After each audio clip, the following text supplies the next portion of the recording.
Oke, oke baik. Bismillahirrahmanirrahim. Assalamualaikum warahmatullahi wabarakatuh.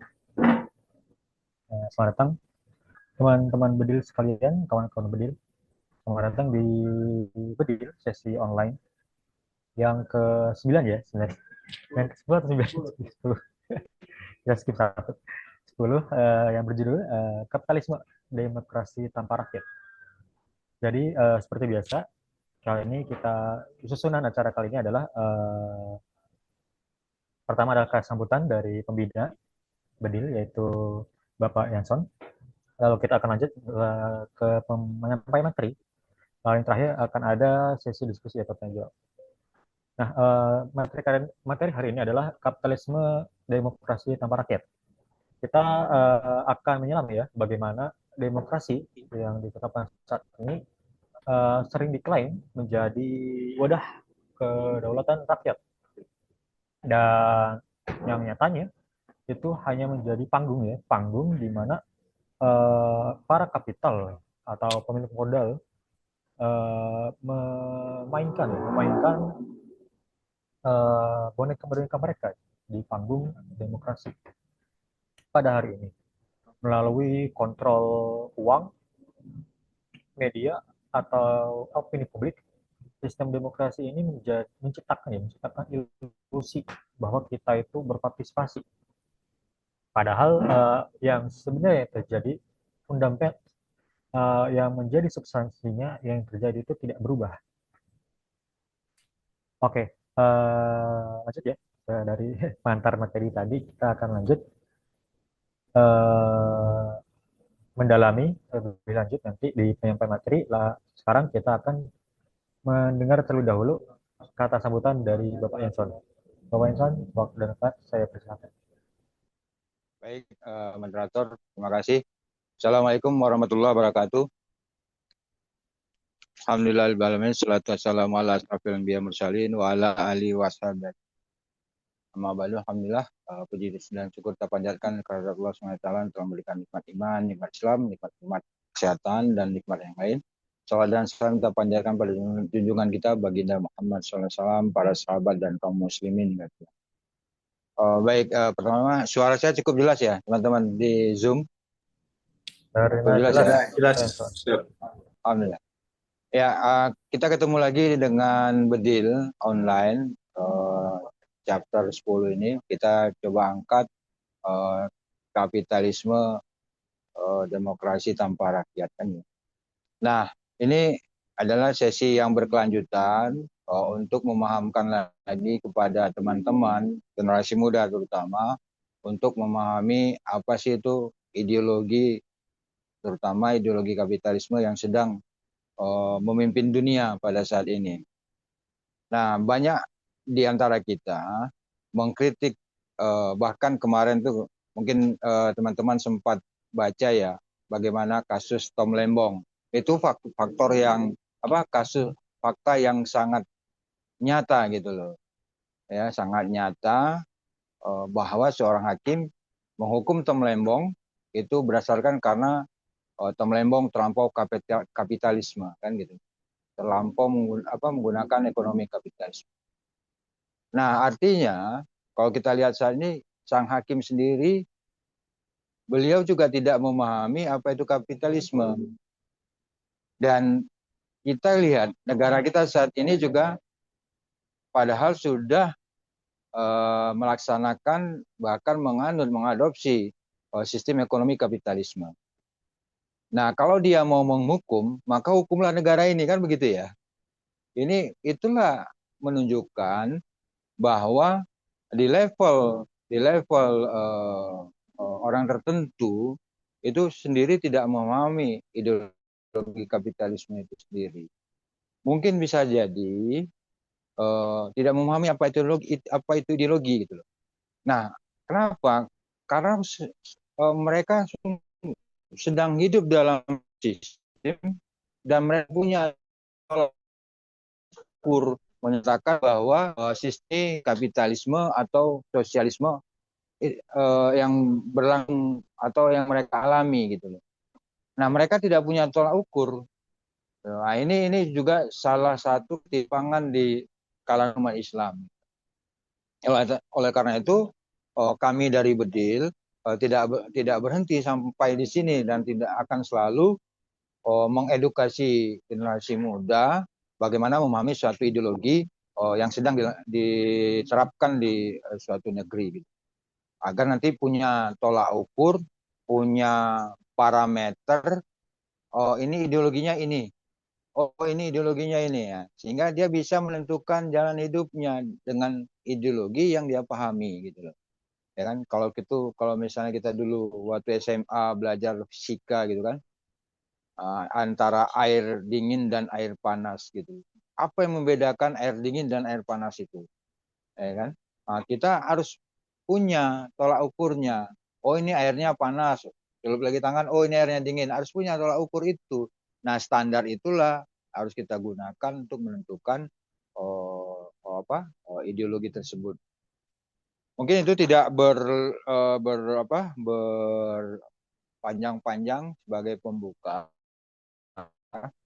Saya berharap teman-teman menyimak dan menggali, mengkontor apa yang tidak sesuai dengan pemahaman teman-teman dalam diskusi ini, supaya jadi kesatuan pemahaman yang utuh nanti benang merahnya kemana ideologi yang harus kita pakai dan harus kita adopsi. Terima kasih, selamat berdiskusi. Assalamualaikum warahmatullahi wabarakatuh. Saya kembalikan kepada moderator. Baik, terima kasih Pak Yanson. Oke, kita lanjut ya. Kita lanjut ke sesi penyampaian materi langsung dari Bapak Alexi Cutayoga. Apakah sudah siap? Bismillah. Insya Allah sih. Suara Oke, saya siap. lancar, aman ya? Aman, lancar. Terlihat, terdengar dengan jelas. Oke, waktu tempat saya persilakan kepada Pak Alexi. Oke, mohon maaf kalau ruangannya rada gelap ya. Saya izin share.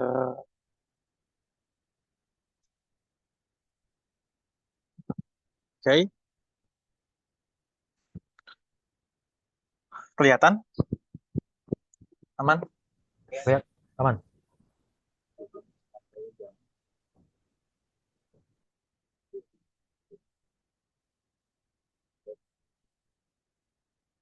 Oke. Kita mulai ya. Auzubillahiminasyaitonirrajim. Bismillahirrahmanirrahim. Alhamdulillah, summa alhamdulillah. Alhamdulillahirabbil alamin wassalatu wassalamu ala asrofil anbiya'i wal mursalin wa ala alihi washabihi ajmain.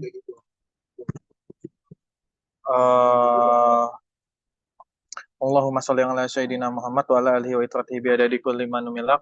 Astaghfirullahalazim la ilaha illa huwal hayyul qayyum atubu ilaika ya ayyuhal ya qayyum. Raditu billahi rabba wa bil islami dina wa bi Muhammadin nabiyyi wa rasulah rabbi zidni ilma warzuqni. Allahumma alhimni rusdi wa izni min syarri nafsi. Oke. Saya harap suara saya jelas ya, nggak ada gangguan. Kalau misalnya nanti ada kecepatan atau misalnya ada hal yang tidak yang belum dipahami, nanti bisa kita bahas di sesi diskusi. Oke, saya mulai ya. Bismillahirrahmanirrahim.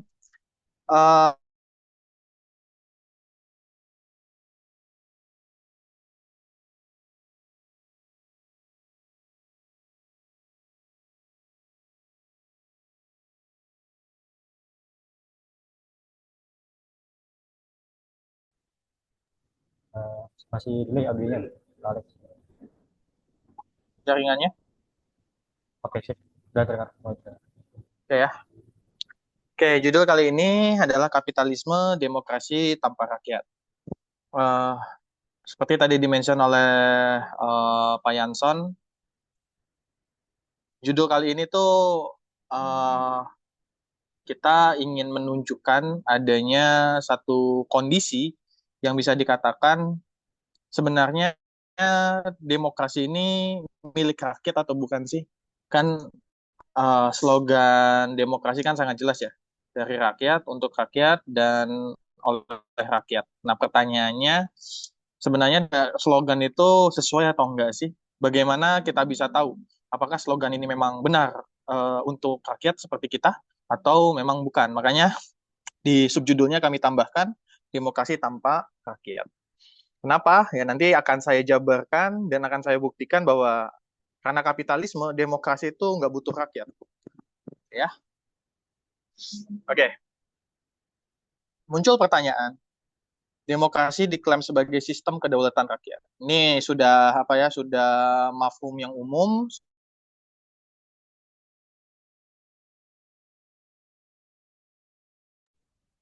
Oke, delay.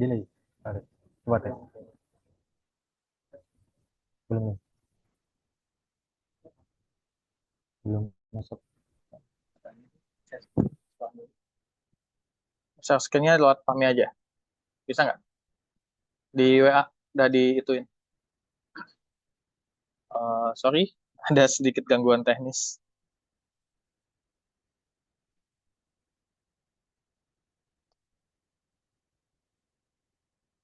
Oke. Sebagai Fahmi ya. Oke. Bisa, aman? Oke, masuk slide 2. Ada delay ya? Oke. Mohon maaf. Ada sedikit gangguan teknis. Oke ya, kita mulai. Nah, di poin pertama tadi demokrasi diklaim sebagai sistem kedaulatan rakyat karena ya tadi ya yang berdaulat itu adalah rakyat.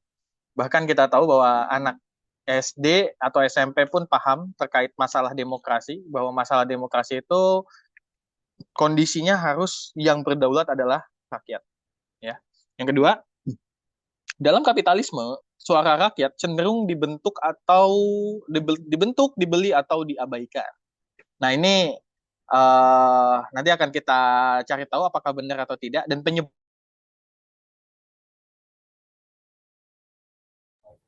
Delay lagi. Ya,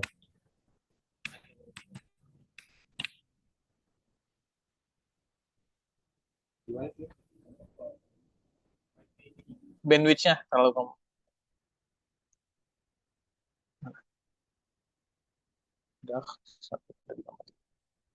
Apa namanya?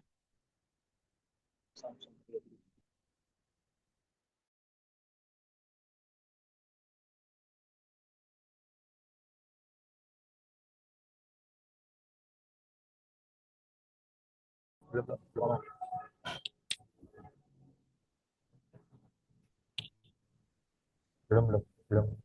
Coba, nah, Oke, coba. tes. Oke, sip. Aman ya? Aman. Oke, mohon maaf. Oke, lanjut ya. Pertanyaan kritis, apakah demokrasi itu milik rakyat? Yang nanti pertanyaan ini bisa kita jawab setelah slide ini berakhir, lalu atau kita setelah sesi diskusi ya. Oke, next.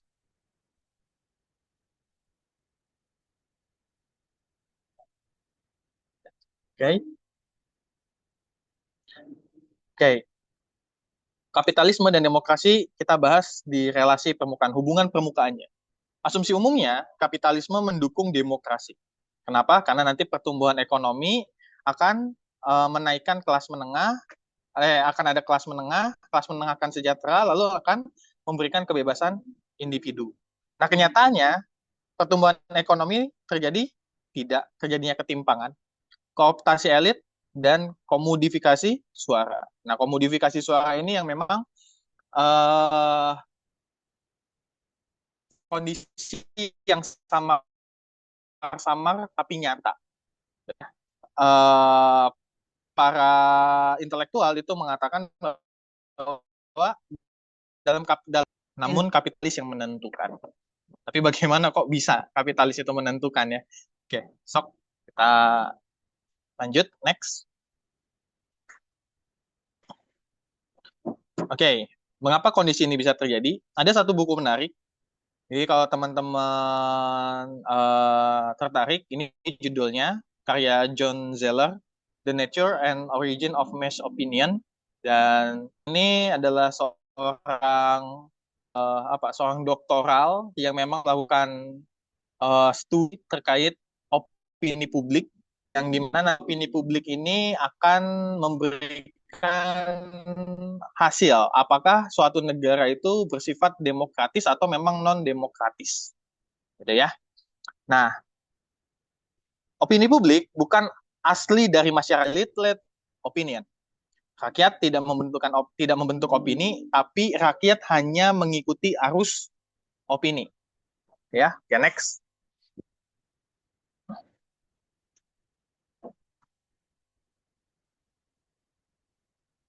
Oke. Okay. Tingkat kesadaran politik. John Zeller itu dalam bukunya itu menjelaskan dalam masyarakat demokrasi yang pasti terjadi itu ada orang-orang yang low aware politik dan high aware politik. Jadi ada orang-orang yang minim kepedulian, mudah dipengaruhi, lalu ada high aware, lebih tahu tapi punya bias yang kuat. Artinya dalam kondisi high aware, orang yang memiliki high aware politik itu tidak objektif, bahkan semakin subjektif karena mereka memiliki predisposition dan belief gitu loh. Mereka punya kecenderungan dan punya keyakinan terhadap pemahaman politik mereka masing-masing gitu ya. Nah, siapa orang-orang low aware ini? Orang-orang low aware ini adalah hampir mayoritas masyarakat yang mereka hanya menyempatkan aktivitas hidupnya sehari-hari itu untuk memenuhi kebutuhan hidup saja. Jadi mereka tuh malah tidak mendapatkan info politik, bahkan tidak tertarik dengan info politik. Kenapa? Karena orang ini memikirkan, ya besok saya akan makan apa, besok kalau saya nggak jualan nanti saya nggak bisa bayar anak sekolah, dan sebagainya gitu loh. Yang high aware ini justru orang-orang yang berada di kalangan intelektual atau kalangan orang-orang yang memang sudah bisa meluangkan waktunya untuk memperhatikan suasana politik, bagaimana kondisi geopolitik, sebagainya itu dibaca oleh mereka. Tapi inilah yang terjadi apa? Orang-orang high aware ini ternyata objektif. Kenapa? Next. Karena ada kondisi kausalitas, ada kondisi sebab akibat. Oke. Dalam bukunya, Studi Public Opinion, tingkat kepedulian masyarakat tentang politik itu dibagi menjadi dua, seperti tadi saya sebutkan. Ada low aware, yang mereka tidak peduli dengan politik, dan ada high aware, yang teredukasi dan sangat mengetahui dunia politik. Namun, apakah orang-orang high aware itu semakin cerdas? Jawabannya, enggak. Kenapa? Oke, next.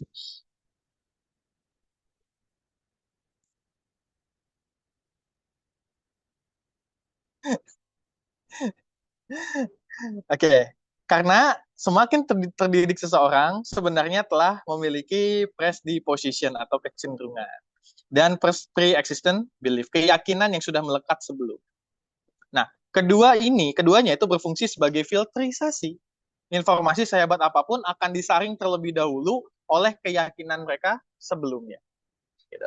Contoh, kondisi orang-orang kita itu akan memahami terkait bagaimana politik ketika sudah dapat informasi atau nilai-nilai yang didapat dari partai atau informasi dari wilayah atau misalnya profesi tertentu. Makanya orang-orang yang tadi ya, yang punya high aware, yang punya tingkat kesadaran politik yang baik, yang tinggi, mereka lebih condong menunggu informasi daripada orang-orang yang mereka percaya atau media yang mereka percaya. Baru setelah itu mereka akan menyebarkan informasi tersebut, gitu ya. Makanya ini yang menyebabkan mereka jatuh pada kondisi yang subjektif, tidak kepada kondisi objektif ketika melihat situasi politik. Oke, next. Oke. Nah, sebagai filter, tadi ya saya sampaikan ada dua hal yang dua faktor yang menyebabkan filter, yaitu tadi pre-existing belief, dan tadi ya ada apa namanya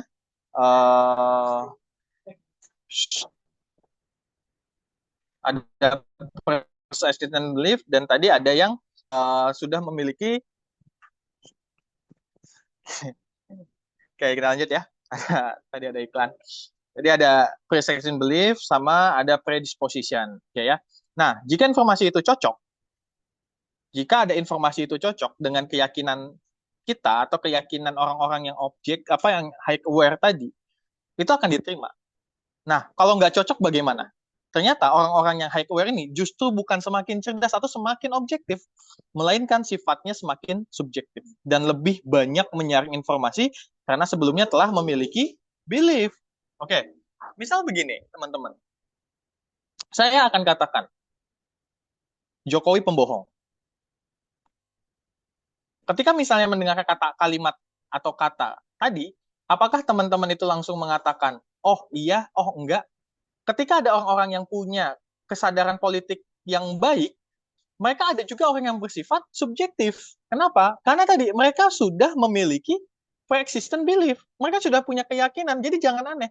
Kalau misalnya ada orang-orang yang menjadi oposisi dan mengkritisi bagaimana adanya keganjilan yang dilakukan oleh rezim, pasti ada masih yang membela. Dan orang yang membela ini adalah orang-orang yang tidak sedikit ternyata di kalangan intelektual. Lalu lantas apakah kita mengatakan mereka bodoh? Ya kan nggak mungkin kita mengatakan bodoh. Mereka sekolah sudah S1, S2, S3. Tapi ternyata penyebabnya itu ada pre-existent belief dan adanya tadi di press di position. Mereka punya kecenderungan terhadap nilai-nilai politik dan mereka juga punya apa namanya keyakinan-keyakinan yang mereka pegang atas dasar politik. Dan itu yang sulit untuk menggoyahkan orang-orang yang high aware gitu loh. Walaupun kita sudah menyampaikan fakta kebenaran, itu belum tentu akan diterima karena itu akan jadi filterisasi secara alami karena tadi opini publik itu akan opini publik itu tidak mudah untuk langsung bisa diterima di tengah kalangan yang high aware. Lantas bagaimana? Nanti akan ada sedikit diskusi terkait bagaimana cara untuk merubah kondisi orang-orang tersebut ya. Baik, kita lanjut. Sebaiknya pada masyarakat awam yang kesadaran politiknya rendah, cenderung lemah, ia tidak banyak menyaring informasi dan lebih mudah diombang-ambing oleh arus. Maka kecenderungan masyarakat itu lebih mudah berubah. Oke.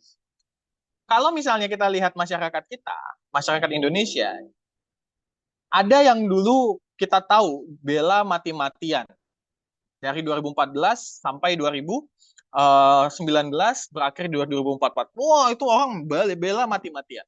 Tapi ketika sudah melihat kabar opini, kabar media, lalu mendapatkan informasi-informasi lain, mereka langsung berubah.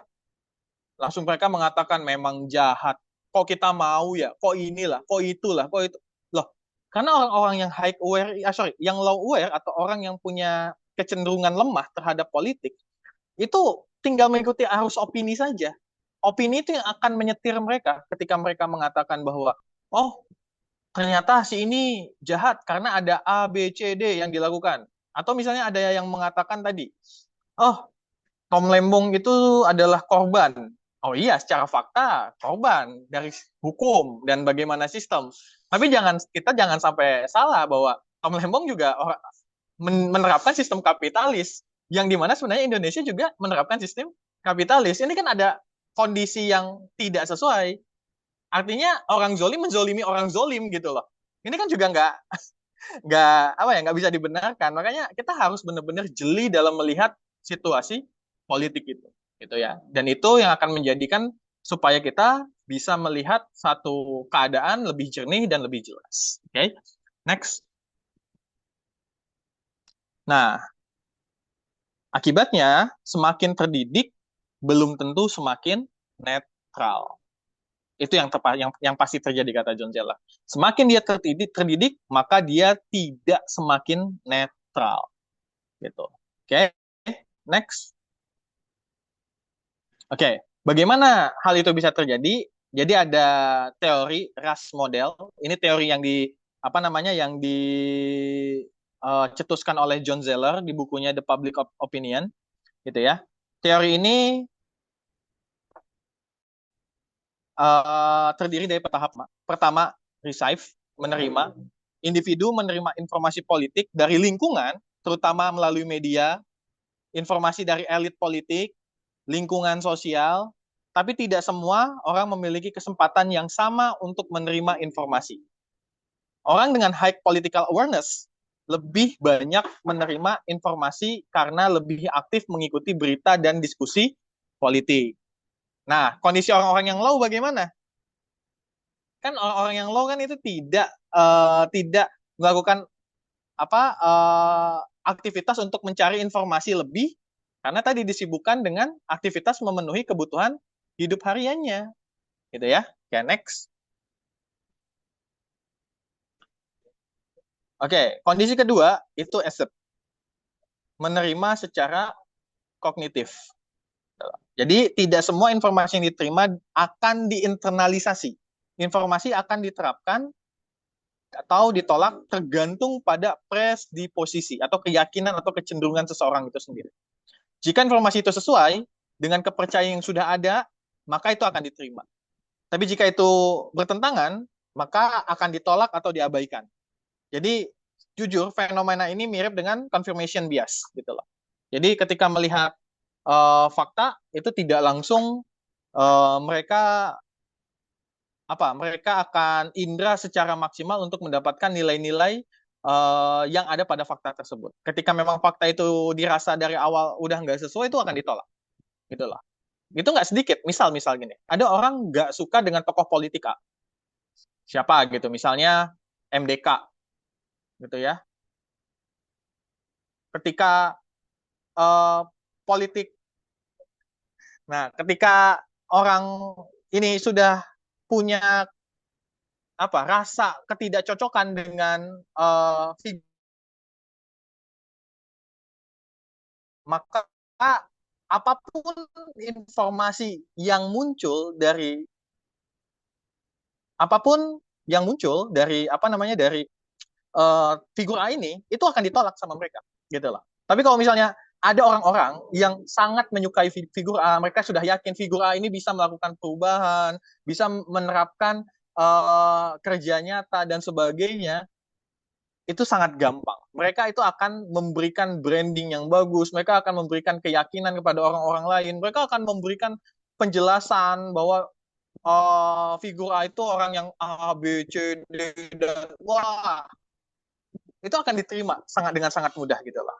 Nah, padahal figur A ini harus kita uji dulu. Bagaimana track record-nya, bagaimana programnya, apakah programnya itu secara rasional itu benar-benar bisa dilaksanakan atau tidak. Itu butuh pendalaman berpikir yang memang sangat tuntas untuk bisa menetapkan bahwa apakah yang disampaikan oleh orang-orang atau media atau elit politik itu adalah sesuatu yang benar atau bukan. Gitu ya. Makanya disebut sebagai kondisi bias confirmation atau confirmation bias. Nah, individu menerima informasi politik dari lingkungan, terutama melalui media, elit politik, lingkungan sosial, tapi tidak semua orang memiliki kesempatan yang sama untuk menerima informasi. Nah, orang dengan high political awareness ini lebih banyak menerima informasi. Makanya mereka itu lebih aktif dalam mengikuti aktivitas diskusi dan politik, gitu loh. Diskusi politik atau misalnya debat politik itu akan selalu ditonton dan dinantikan oleh mereka, gitu ya. Oke, next. Oke, yang ketiga, mengambil sampel saat ditanya terkait opini, gitu loh.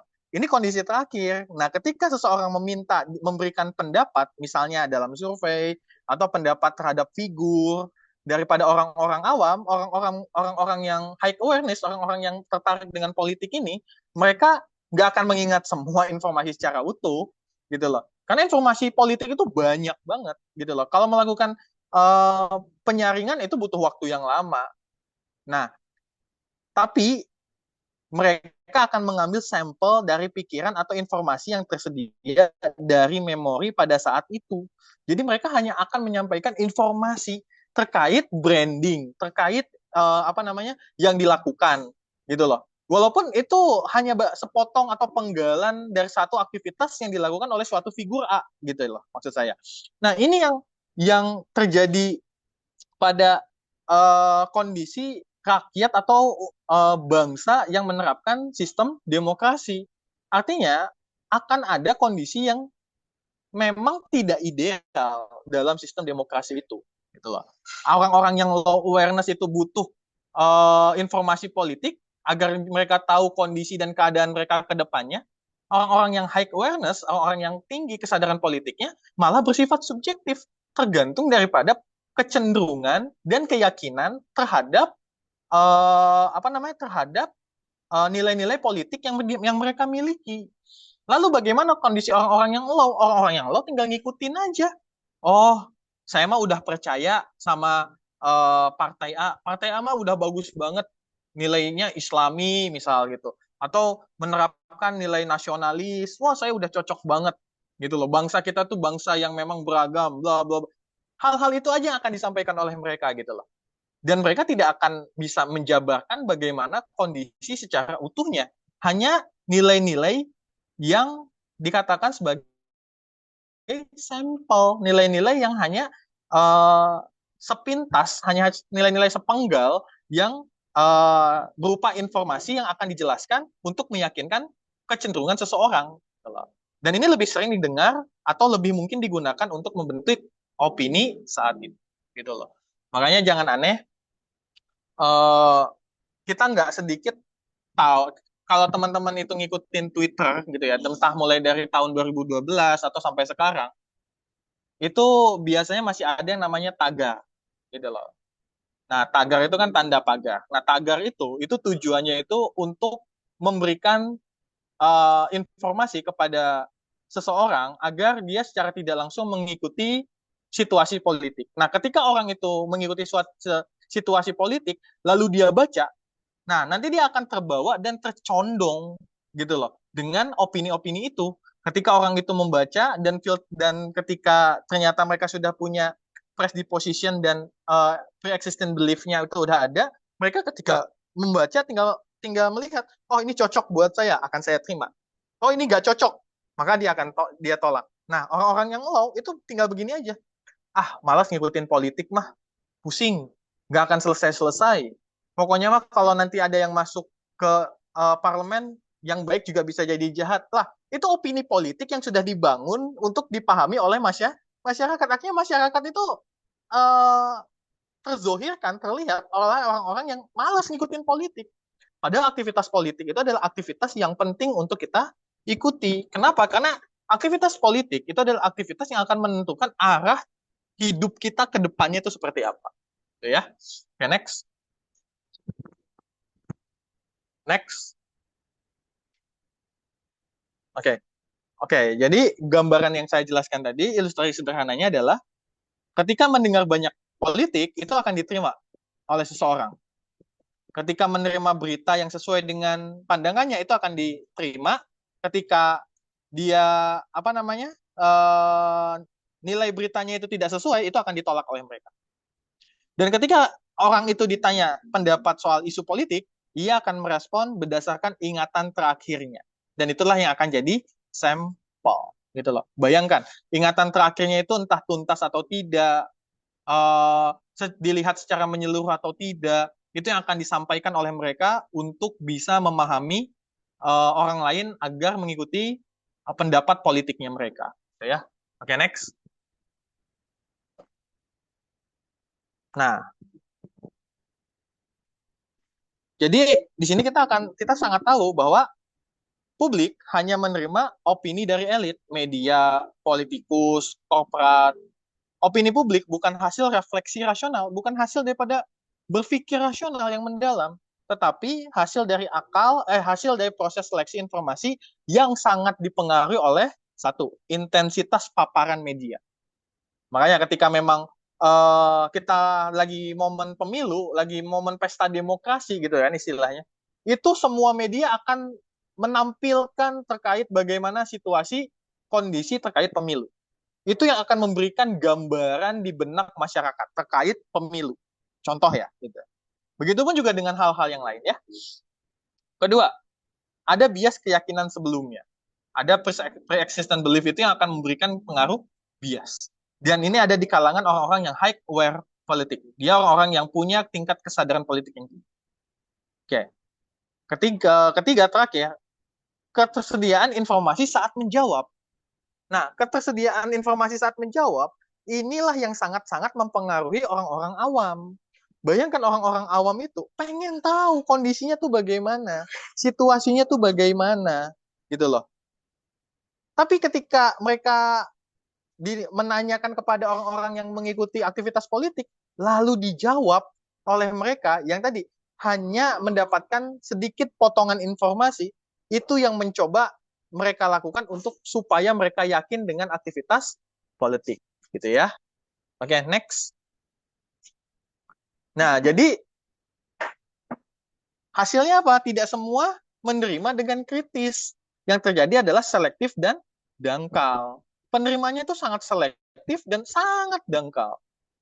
Nah, masyarakat low awareness lebih mudah dipengaruhi dengan kondisi ini. Orang-orang yang nggak tahu politik, punten, kayak misalnya siapa orang-orang yang kerja di pasar, jadi tukang beca, oke? Oke? Nah, jadi orang-orang yang low awareness-nya seperti siapa tadi? Buruh, mereka yang kerja di pasar, mereka yang apa? Yang jadi tuh supir angkot, jadi tuh kuli bangunan. Mereka bukan orang-orang yang tadi satu terdidik, dan mereka juga bukan orang-orang yang apa namanya sering mengikuti aktivitas politik. Efeknya apa? Efeknya mereka mudah dipengaruhi karena mereka nggak punya filterisasi yang kuat. Sementara orang-orang yang high awareness justru sangat bias karena filter predispositionnya sangat kuat. Gitu ya. Oke, next. Belum. Oke. Masih menunggu. Oke.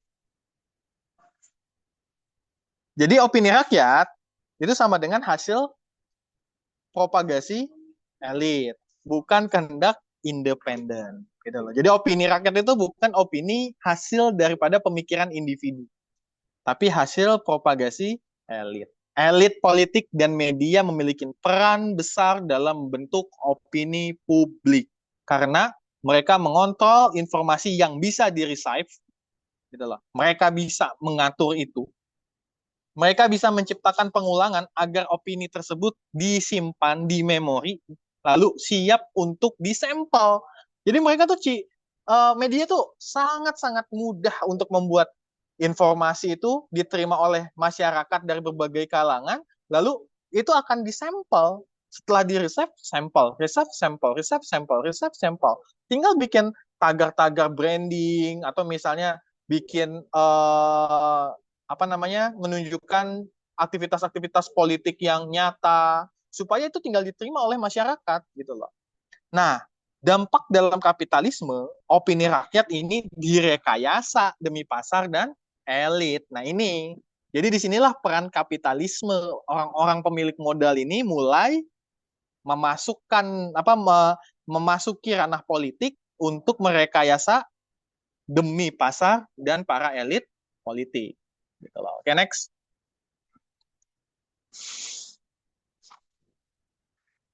Nah, masalahnya dalam demokrasi, asas kedaulatan itu di tangan rakyat. Jadi, membuat kita selama ini menganggap bahwa dalam demokrasi, para elit harus mengikuti keinginan rakyat.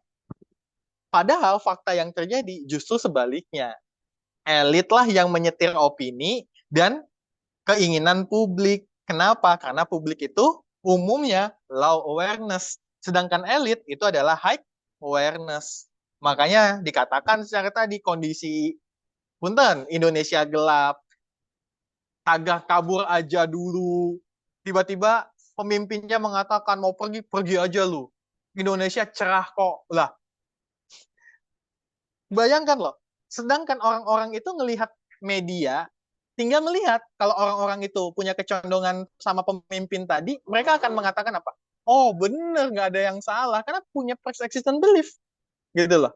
Punya keyakinan dan predisposition, punya kecenderungan. Akhirnya apa? Akhirnya mereka membela, menjelaskan, membenarkan. Gitu loh. Tapi orang-orang yang low, mereka juga main media untuk menunjukkan sebagai azas propaganda agar nilai-nilai propaganda itu diterima oleh masyarakat bahwa kondisinya tidak baik-baik saja. Akhirnya apa? Masyarakat tinggal mengikuti. Ah, kayaknya kelompok A benar deh. Ah, kayaknya kelompok B benar deh. Ah, kayaknya media A benar deh. Jangan lihat media yang lain, lihat media A aja. A itu objektif. Di mana nilai objektifnya? Sedangkan tadi media itu adalah kelompok orang-orang yang yang high awareness politik. Mereka selalu mengikuti peran politik setiap hari, perkembangan politik setiap hari, lalu disampaikan. Tujuannya apa? Untuk memasukkan nilai-nilai politik gitu loh, untuk menjabarkan ke tengah masyarakat, yang mana masyarakat itu low awareness gitu ya. Oke, next. Alhasil, kita selama ini salah kaprah dan menganggap berbagai kebijakan pemerintah itu hasil opini keinginan publik gitu loh. Oke, siapa yang di sini idenya itu diterima oleh stakeholder kita, lalu jadi undang-undang gitu loh. Dan undang-undang itu mempermudah urusan kita. Beri contoh satu aja. Ada satu orang mengatakan A, B, C, D, E, lalu azas azas keinginannya itu adalah perwakilan daripada rakyat.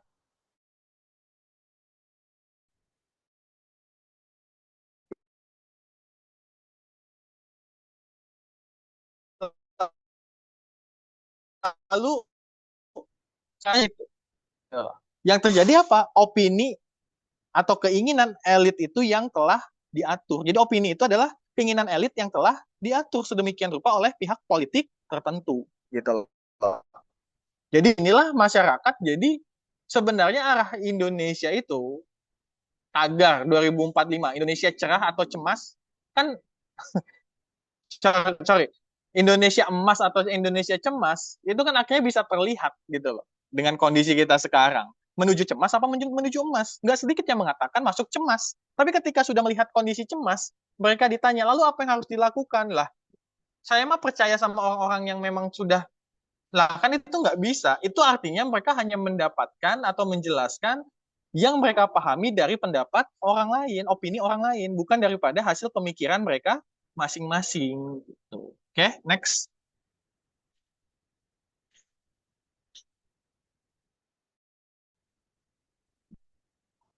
Nah, jika memang demikian, bukanlah cukup memberikan edukasi politik kepada publik. Itu kan solusi gambaran sederhananya ya. Jadi kalau ah orang-orang orang-orang ini kan tidak terdidik, maksudnya kasih pendidikan, kasih edukasi politik. Banyak apa, kata John Zeller, meski pendidikan politik senantiasa ada di setiap jenjang pendidikan dengan levelnya masing-masing, namun fenomena yang terjadi di lapangan tetap tidaklah sederhana. Karena saya katakan, politik itu selalu berkembang, tidak ada kondisi mutlak atau absolut. Lalu relatif, berubah. Mungkin kondisi sekarang A, 1 jam kemudian berubah jadi B. Kebayang nggak orang-orang yang memang dia memiliki high awareness politik itu mengikuti itu terus gitu loh. Tapi harusnya mereka adalah orang-orang yang paling bersifat objektif, karena objektivitas melihat aktivitas politik itu tujuannya untuk menjelaskan kepada orang-orang yang nggak paham politik. Tapi karena ada nilai-nilai filterisasi tadi, adanya pre-existing belief dan adanya predisposition, itulah yang menyebabkan mereka malah menyampaikan opininya secara subjektif. Menurut saya mah, kok bisa ketika ingin menjabarkan situasi politik, menurut saya, itu kan memberikan kecondongan bahwa adanya nilai subjektivitas. Menurut saya mah, MDK tuh orang yang baik, orang yang keren, kerja nyata, aktivitasnya ada, gak cuma ngomong doang. Terus diterima oleh orang-orang yang nggak sadar politik. Akhirnya orang-orang yang nggak sadar benar, MDK teh bagus, harus jadi. Inilah kondisi yang harus jadi perhatian kita sekarang gitu loh. Bahwa ternyata demokrasi malah menciptakan situasi kondisi seperti ini gitu loh. Orang-orang yang sadar politiknya malah bersifat subjektif, orang-orang yang launya terlalu apatis, bahkan hanya mau dapat informasi ringkas yang diberikan oleh para elit politik gitu loh. Oke, next.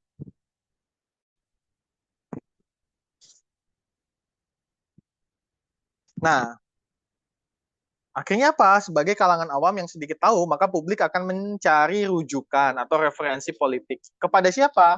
Tentu kepada orang yang ia percaya.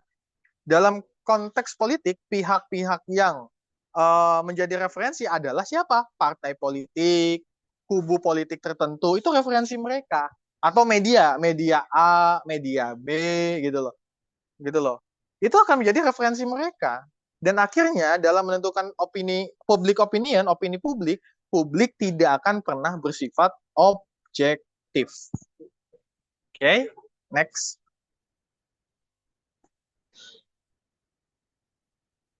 Nah, maka opini publik sejatinya tidak pernah menjadi penentu dalam kebijakan yang dibuat pemerintah.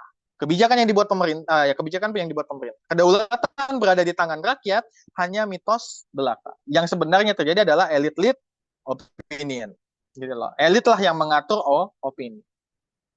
Lantas, apakah opini publik bisa mempengaruhi opini elit? Kita harus menerima kenyataan kampanye.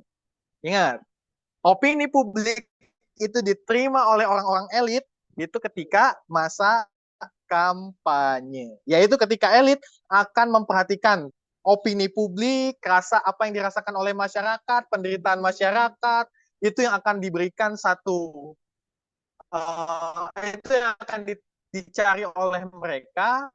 Lalu setelah dicari, mereka akan menawarkan solusi berupa janji-janji palsu gitu loh, demi mendapatkan simpati masyarakat. Jadi dalam demokrasi, masyarakat itu hanya dibutuhkan suaranya saja. Tapi arah keinginan masyarakat itu sudah ditutup oleh para elit politik. Apalagi ketika elit politik itu juga bagian daripada kapitalis. Jadi yang diinginkan oleh publik itu tidak akan pernah sampai karena elit politik punya keinginan mereka masing-masing. Oke, next.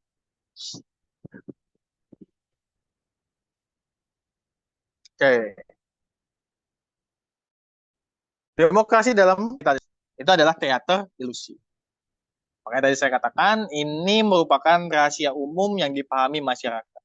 Demokrasi prosedural baik pemilu, partai, hukum tetap ada, tapi substansinya itu ditentukan oleh pemilik modal, karena kampanye itu butuh dana, media itu butuh dana, lobby politik itu butuh dana, gitu ya. Orang jaringan kekuasaan dan elit ekonomi. Ketiga, rakyat hanya aktor latar dalam panggung demokrasi kapitalis. Oke, next.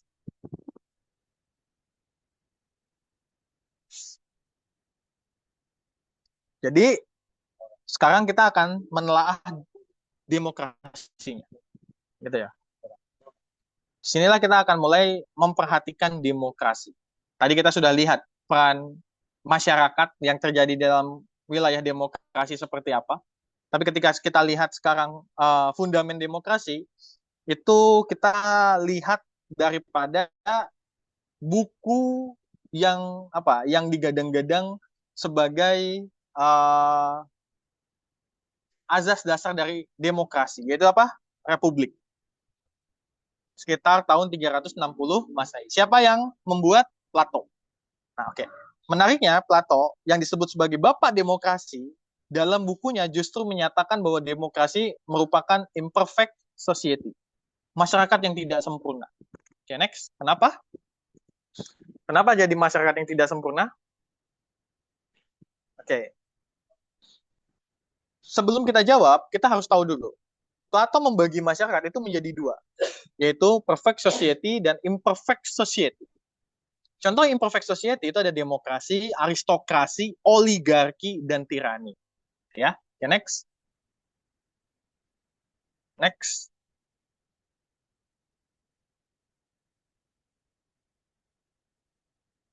Belum. Delay. Oke. Oke. Jadi menurut Plato ada dua permasalahan dalam demokrasi. Apa demokrasi itu imperfect society? Pertama, masyarakat awam yang tidak terlalu paham politik. Sederhananya, bagaimana mungkin arah sebuah negara ditentukan oleh masyarakat yang sejak awal awam, tidak peduli, bahkan tidak paham politik. Jadi arah negara itu mau dibawa kemana ketika ada orang-orang yang diminta untuk menjadi penunjuk arah, tapi mereka adalah orang-orang yang tidak peduli dengan politik itu sendiri. Oke, next. Next.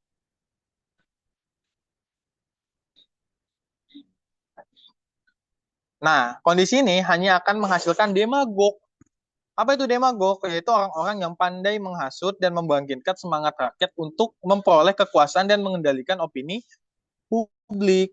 Jika benar demikian, lantas siapa yang sesungguhnya berdaulat? Tentu saja bukan publik, tapi demagog. Dalam konteks hal ini, kita dapat menemukan demagog dalam tubuh media, partai politik, aktivis, penguasa, atau elit politik tertentu. Dan kita tahu bahwa orang-orang tadi saya sebutkan adalah orang-orang yang high awareness politik, punya tingkat kesadaran politik yang tinggi. Oke, next. Kedua, kondisi kedua, kenapa demokrasi itu adalah imperfect society adalah masyarakatnya bersifat virtuous, tidak punya nilai-nilai sakral yang dianggap penting. Jadi sederhananya tidak ada standar halal dan haram. Semuanya itu bisa baik, semuanya bisa jadi jahat, tergantung daripada point of view, gitu loh. Jadi tidak ada yang setuju, tidak ada sesuatu yang dianggap baik dan tidak ada sesuatu yang dianggap buruk. Tidak ada standar, gitu loh. Kita ambil contoh, ada undang-undang RUU perzinahan. Setelah dia ditawarkan RUU perzinahan bla bla bla bla bla bla dengan panjang dramanya, akhirnya yang ditetapkan apa? Gitu loh. Kondisi perzinahan itu bisa dipermasalahkan atau diusut ketika salah satu pihak itu merasa keberatan. Berarti kan sebenarnya dalam kondisi ini zina jadi boleh. Padahal aktivitas zina itu kondisi sakral. Kalau dalam Islam kita sangat paham bahwa zina itu adalah kondisi yang sakral karena bisa merusak nasab, bisa memberikan masalah dan bisa menyebabkan murkanya Allah. Itu kan nilai-nilai sakral. Nah, di dalam demokrasi nilai sakral itu nggak ada. Akhirnya apa? Penentapannya itu tergantung daripada akal logika, akal manusia semata yang nanti akan ditambah oleh nafsu. Nah, ini akan menjadikan bahwa masyarakat kondisi demokrasi itu jadi imperfect society, tidak akan sempurna. Masyarakatnya nggak akan pernah sempurna gitu loh. Nah, jika masyarakatnya adalah masyarakat yang baik, maka akan menghasilkan public opini dan kebajikan yang juga baik. Namun bagaimana jika sebaliknya? Nah, jadi kalau kata Plato, kalau masyarakatnya baik, nanti berarti akan terjadi aktivitas public opini dan kebijakan yang baik, gitu loh. Makanya kalau dibilang bahwa Indonesia baik-baik saja, Indonesia cerah, tapi lihat kebijakannya baik atau bermasalah. Sedangkan Plato memberikan tolak ukur, kalau misalnya masyarakatnya baik, harusnya kebijakannya juga kebijakan yang baik. Tapi kalau misalnya masyarakatnya bermasalah, maka kebijakannya juga pasti ikut bermasalah, gitu kata Plato. Karena tadi tidak punya nilai virtuous, nilai-nilai sakral tuh nggak ada. Oke, next. Jadi menurut Plato, dua hal inilah yang menjadikan diri cepat atau lambat menimbulkan kerusakan. Pada akhirnya demokrasi akan berujung pada oligarki dan tirani. Oke, teman-teman bayangkan tadi demokrasi itu akan diurus, akan dijalankan oleh orang-orang yang punya high awareness politik, orang-orang yang punya tingkat pemahaman politik yang baik. Lalu masyarakat itu adalah orang-orang yang mayoritas low awareness, tidak peduli dengan politik. Nah, orang-orang yang low awareness ini adalah orang-orang yang diminta oleh demokrasi untuk menentukan keinginan mereka. Negara kalian tuh mau kayak apa? Kalian tuh mau hidup seperti apa? Itu akan akan diminta suaranya agar dibuat untuk jadi kebijakan. Nah, tapi ketika bayangkan masyarakat itu nggak peduli dengan kondisi politik, yang mengurusi politik para elit. Orang elit itu ketika diminta pendapatnya, kalian tuh maunya gimana? Oh, saya mau gini gini gini gini gini. Tapi akhirnya elit itu ini nggak mungkin. Ya udahlah, artinya nggak lama setelah itu posisinya adalah orang-orang law itu sudah apatis dan udah nggak peduli dengan kondisi politik mereka. Orang-orang elit ingin menentukan arah, tapi mereka meminta kepada orang yang nggak peduli. Akhirnya mereka yang menentukan sendiri. Nah, elit inilah yang menentukan arah jalan demokrasi nantinya. Nah, elit inilah yang nanti akan membersamai para kapitalis. Kapitalis ini akan didampingi untuk menentukan keinginan-keinginan mereka agar mendapatkan materi yang mereka inginkan.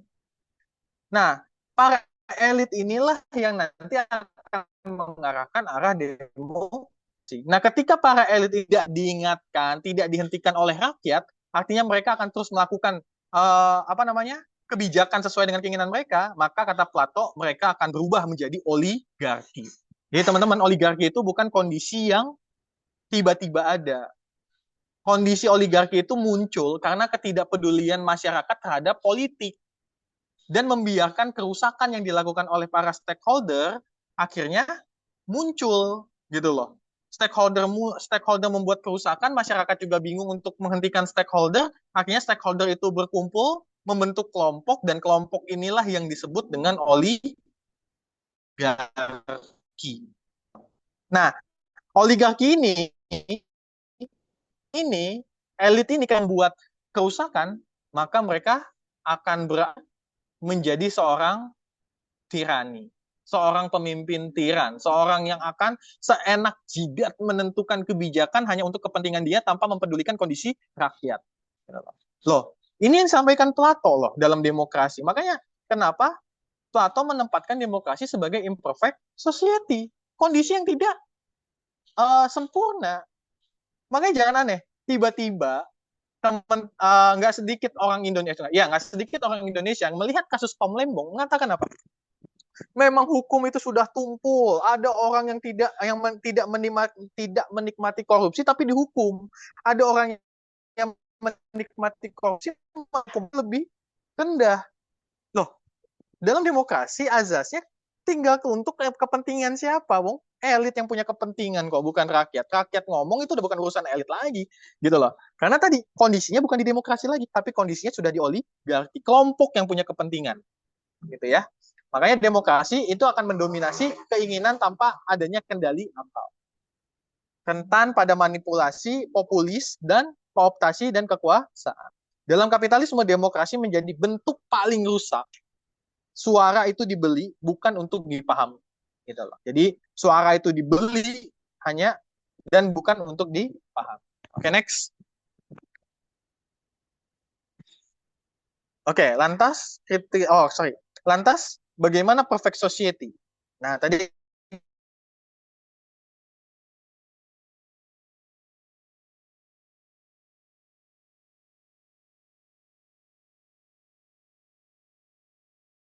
terkait imperfect society. Kita bahas terkait bagaimana perfect society. Masih sistem yang baik tetap membutuhkan negara. Berpaham sindikalis, minggir dulu. Gitu loh. Jadi kondisi yang memang baik itu wajib harus ada negara. Kenapa? Karena negara yang akan mengayomi rakyat. Negara yang akan mengurusi urusan rakyat. Gitu ya. Namun nilai yang harus dicapai bukanlah kebebasan. Ingat, bukanlah kesejahteraan. Jadi nilai yang ingin dicapai oleh suatu negara itu bukan kebebasan. Azas liberal itu nggak masuk. Bukan kesejahteraan gitu loh. Sama rasa sama rata itu juga nggak masuk gitu loh. Semuanya harus sejahtera, itu nggak masuk. Yang kata Plato yang masuk itu adalah keadilan gitu loh. Karena keadilan lah yang akan menetapkan bagaimana jalannya proses politik. Dari politik itu akan menetapkan bagaimana kebijakan, dan kebijakan yang adil itulah yang akan bisa dinikmati oleh masyarakat. Oke ya. Next.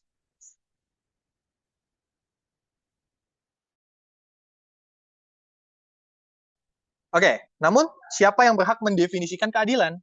Jika berdasarkan manusia, tentu sangat relatif. Adil menurut penguasa ya bisa jadi nggak adil menurut rakyat, ataupun sebaliknya. Adil menurut rakyat belum tentu adil buat penguasa. Gitu ya. Oke, next. Maka keadilan ideal tidak bisa didefinisikan oleh negara maupun satu pihak atau individu. Keadilan itu haruslah hasil perenungan mendalam yang menghasilkan ilham atau wahyu atau product of knowledge. Secara tidak langsung Plato menganggap bahwa keadilan itu hanya bisa didefinisikan oleh Tuhan. Kebajikan itu harus sampai pada Tuhan yang memang bukan daripada akal pikiran manusia.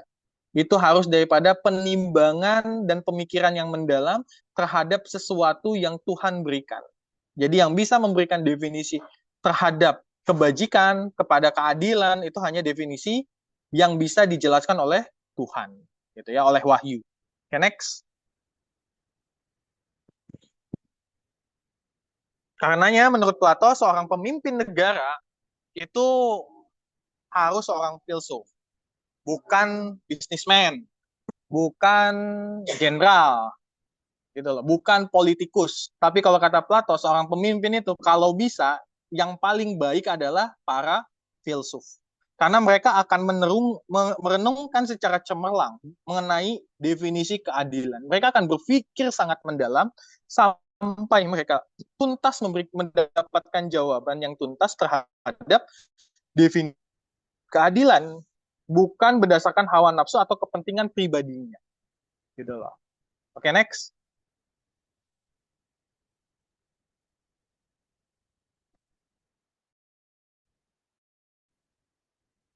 Kesimpulannya, demokrasi modern, alih-alih menjadi wadah kedaulatan rakyat, justru telah menjadi alat legitimasi kekuasaan elit pemodal ya. Melalui kontrol atas media, opini publik bukan lagi cerminan kehendak rakyat, tetapi hasil konstruksi sistematis. Model demokrasi kapitalistik menghasilkan ketimpangan, kooptasi, dan manipulasi opini. Seperti yang diperingatkan Plato, bahwa demokrasi tanpa nilai justru melahirkan demagog, oligarki, bahkan tirani nantinya. Oke, next.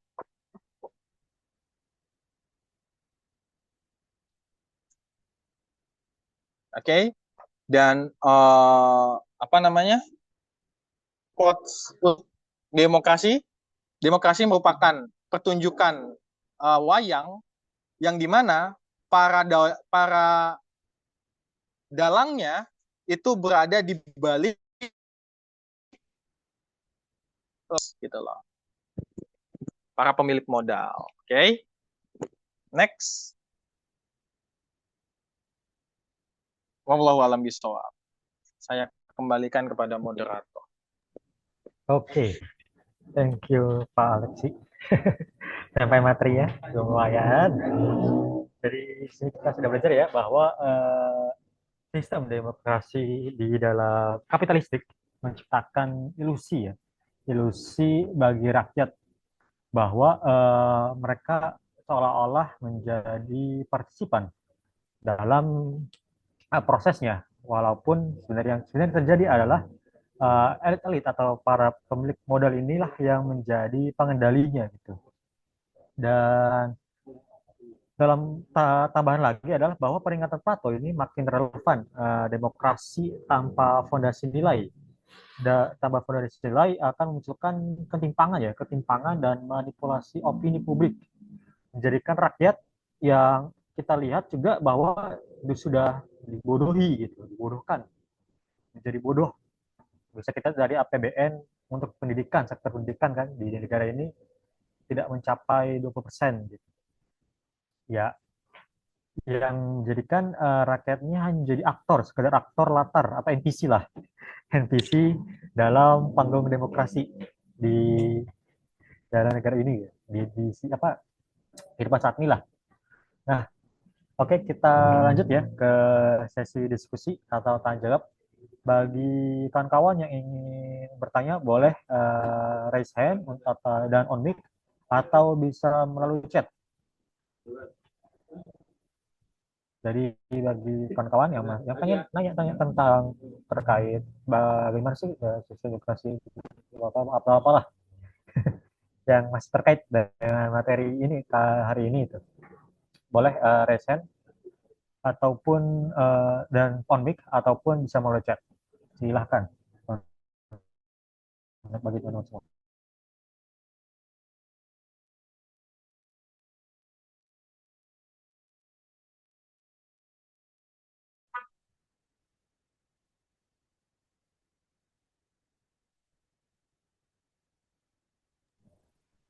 Tadi ada on mic, bukannya? Assalamualaikum warahmatullahi wabarakatuh. Waalaikumsalam. Waalaikumsalam, Kak Saya, Pura. perkenalkan saya Ayu, saya ingin bertanya terkait dengan fakta yang terjadi ketika pemilu atau pilkada, karena kebanyakan mereka tuh para politikus ini tuh membeli suara-suara rakyat, dan rakyat dengan bangganya em, ketika mendapatkan penawaran suara dari penawaran dari politikus ini. Nah, ini kan secara tidak langsung bahwa demokrasi ini tuh em, dirusak oleh masyarakatnya sendiri. Karena ini si politikusnya ini kan sudah menawarkan uang, lalu masyarakatnya terima. Ini kan sudah apa ya, kayak menunjukkan bahwa sisi gelapnya dari suatu sistem gitu.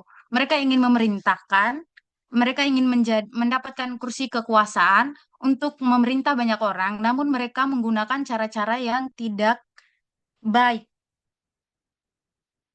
Nah, lalu bagaimana cara menyadarkan orang-orang yang dengan bangga menerima suap ini? Itu saja sih. Oke, terima kasih pertanyaan Kak Ayu. Kita satu-satu ya, pertanyaan ya. Kita jawab satu-satu.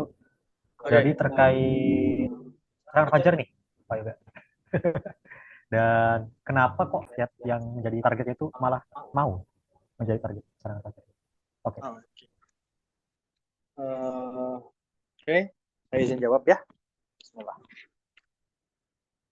Eh, Mbak Ayu ya, Mbak Ayu tahu nggak bahwa kondisi sekarang itu adalah kondisi yang sudah tercipta bukan karena tiba-tiba, tapi by setting, ya memang by setting, gitu loh. Sebenarnya kita tarik dulu, tarik kapan apa namanya, kapan demokrasi itu menjadi sangat apa, jadi sangat objektif, kan jadi pertanyaan gitu loh. Titik objektifnya demokrasi itu pada saat reformasi tahun 98. Itu objektif banget. Saya akan katakan itu objektif banget. Kenapa? Karena semua dari lini masyarakat itu menuntut perubahan. Bukan cuma satu atau dua orang, tapi semua lini masyarakat itu menuntut perubahan. Dan inilah yang menjadikan masyarakat memberikan nilai harap, memberikan harapan bahwa nanti ketika direformasi, diubah strukturalnya, demokrasi akan menjadi lebih objektif. Pada saat itu awalnya iya. Saya katakan pada saat itu awalnya iya, objektif. Tapi seiring berjalannya waktu, terjadilah kondisi yang tadi saya sampaikan. Ada orang-orang yang cepat atau lambat nggak peduli dengan politik. Dan mayoritas masyarakat itu adalah orang-orang yang low awareness, yang nggak peduli. Dan setelah ini tercipta, kondisi ini tercipta, orang-orang yang high aware ini melihat apa? Orang bodoh aset. Orang bodoh itu aset. Kenapa? Semakin banyak yang bodoh, semakin gampang disetir. Semakin gampang disetir, maka semakin gampang saya memenangkan apa yang saya inginkan. Jadi gimana caranya supaya mereka tetap bodoh? Supaya mereka tuh nggak paham politik, supaya mereka tuh nggak melek masalah. Maka dimunculkanlah media, media A, ada media oposisi, ada media apa gitu loh. Nanti muncul lagi ide-ide alternatif seperti siapa? Seperti komunis, sosialis. Nanti akan menawarkan bahwa harus ada gerakan perubahan. Oh, masyarakat tuh dalam keadaan yang sangat kredit. Mereka udah bingung mengenai arah politik, hidup mereka itu disetir opininya, pendapatnya apa, pemahaman politiknya itu oleh para elit. Akhirnya mereka hanya menunggu kondisi yang di mana mereka dihargai. Pada saat kapan itu kampanye. Kenapa? Karena mereka itu akan tai suara, tai pendapat, lalu mereka itu akan menyampaikan keluh kesah mereka, yang dimana itu akan jadi pertimbangan untuk memberikan solusi, yang dimana solusi ini hanya sebatas janji. Jadi udah kebayang kondisi yang tercipta itu seperti apa. Lalu kan yang namanya kampanye itu kan adalah apa, aktivitas uh, aktivitas perlombaan untuk mendapatkan kursi kekuasaan. Nah, gitu loh. Aktivitas perlombaan. Siapa yang banyak suaranya, dia akan memenangkan perlombaan. Memenangkan kursi singgasana ini. Nah, tapi ingat, para calon itu sudah dapat penilaian dari elektabilitas. Dia punya elektabilitas, yaitu penilaian standar daripada yang dimiliki oleh calon. Dan masyarakat harus tahu itu. Maka media, nah ini yang saya katakan, yang tadi dikatakan oleh Plato, demagog.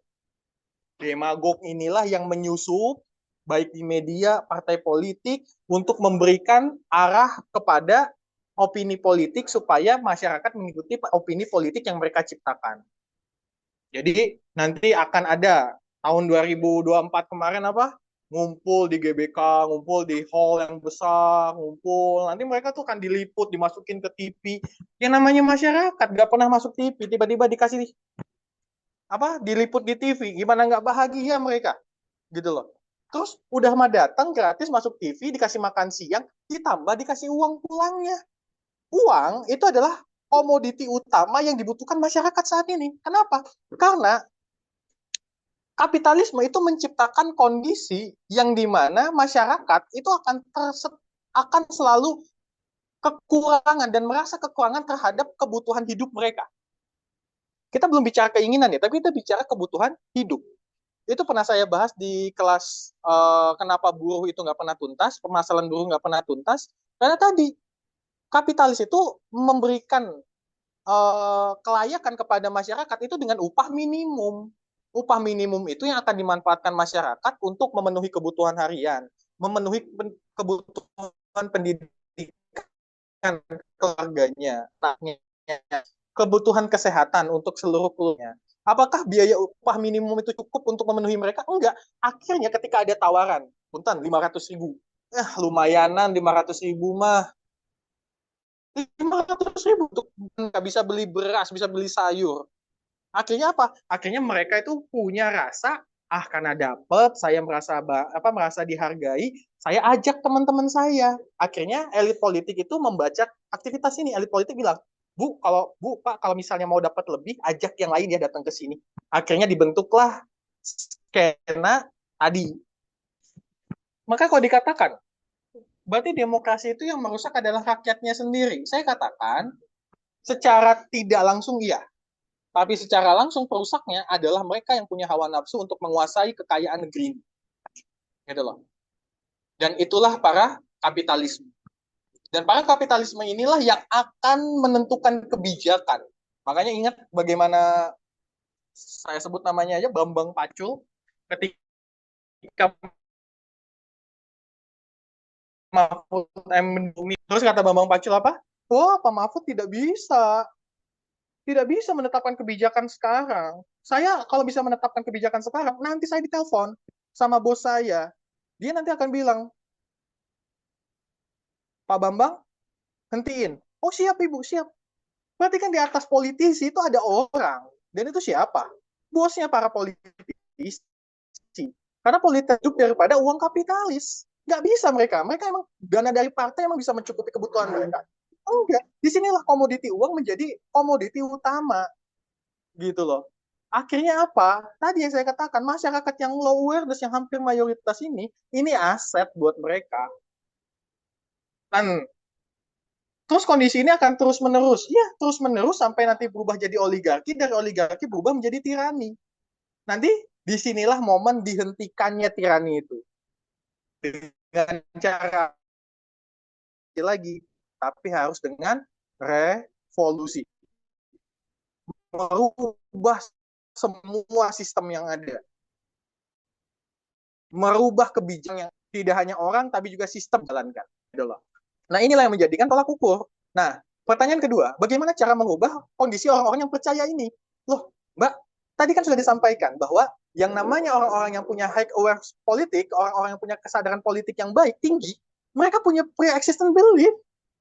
Mereka punya, punya predisposition, punya kecenderungan.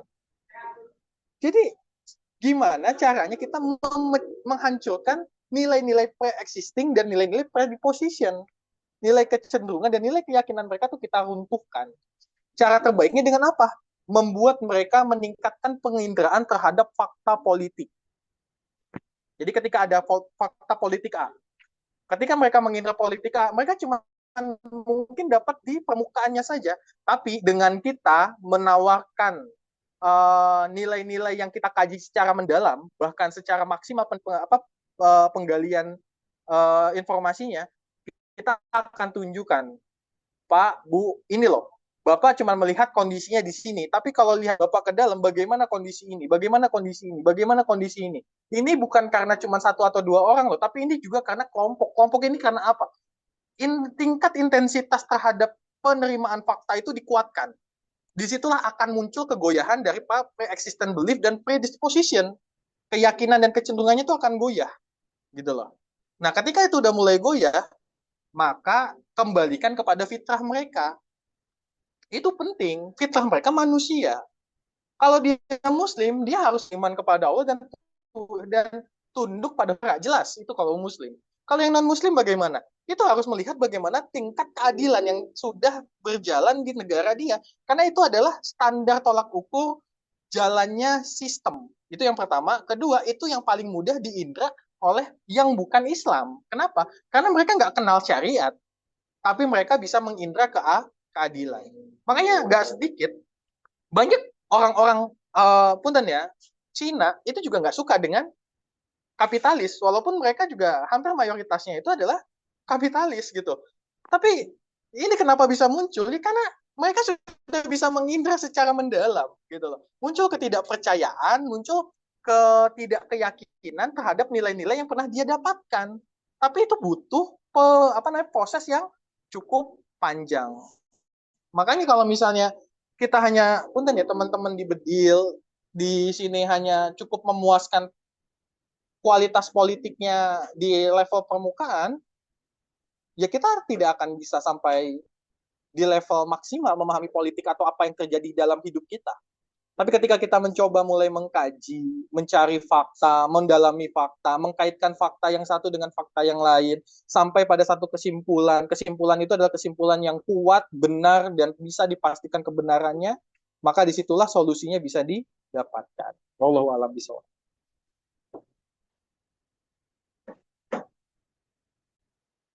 Oke, dari Kayu apakah sudah terjawab pertanyaannya?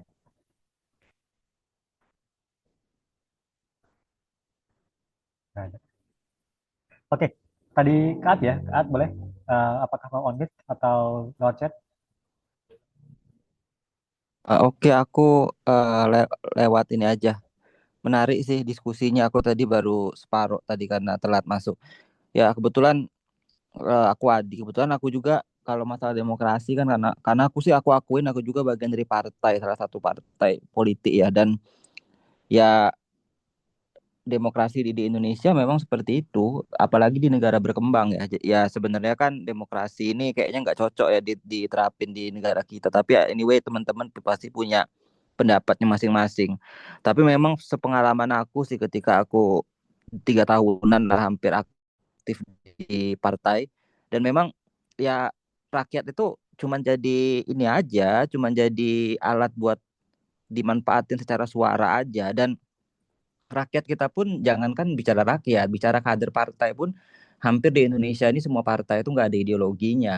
Entah itu partai Islam sekalipun juga ya itu cuma label aja. Karena kalau kita udah saling ketemu itu kepentingan sama. Toh juga di Indonesia ini kan nggak ada istilahnya oposisi konsisten ya. Oposisi konsisten tuh maksudnya dari pusat sampai daerah itu kita konsisten untuk kita beroposisi saling berhadapan-hadapan kan enggak. Contohnya kayak kalau aku sepil partai aku sama partainya dengan si Bambang Pacul.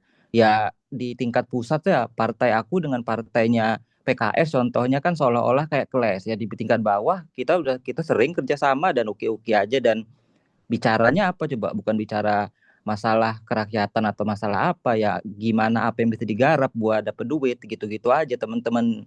Ya, tapi emang nggak semuanya juga teman-teman PKS seperti itu, masih ada yang ideologis juga, termasuk juga di PDIP pun masih ada. Cuman kan itu dikit. Awal-awalnya aku pun ngerasa ketika aku masuk di partai ya bukan jadi pemain atau jadi politisi, tapi bekerja untuk beberapa politik. Ya termasuk juga tadi lah mendulang suara tadi kan.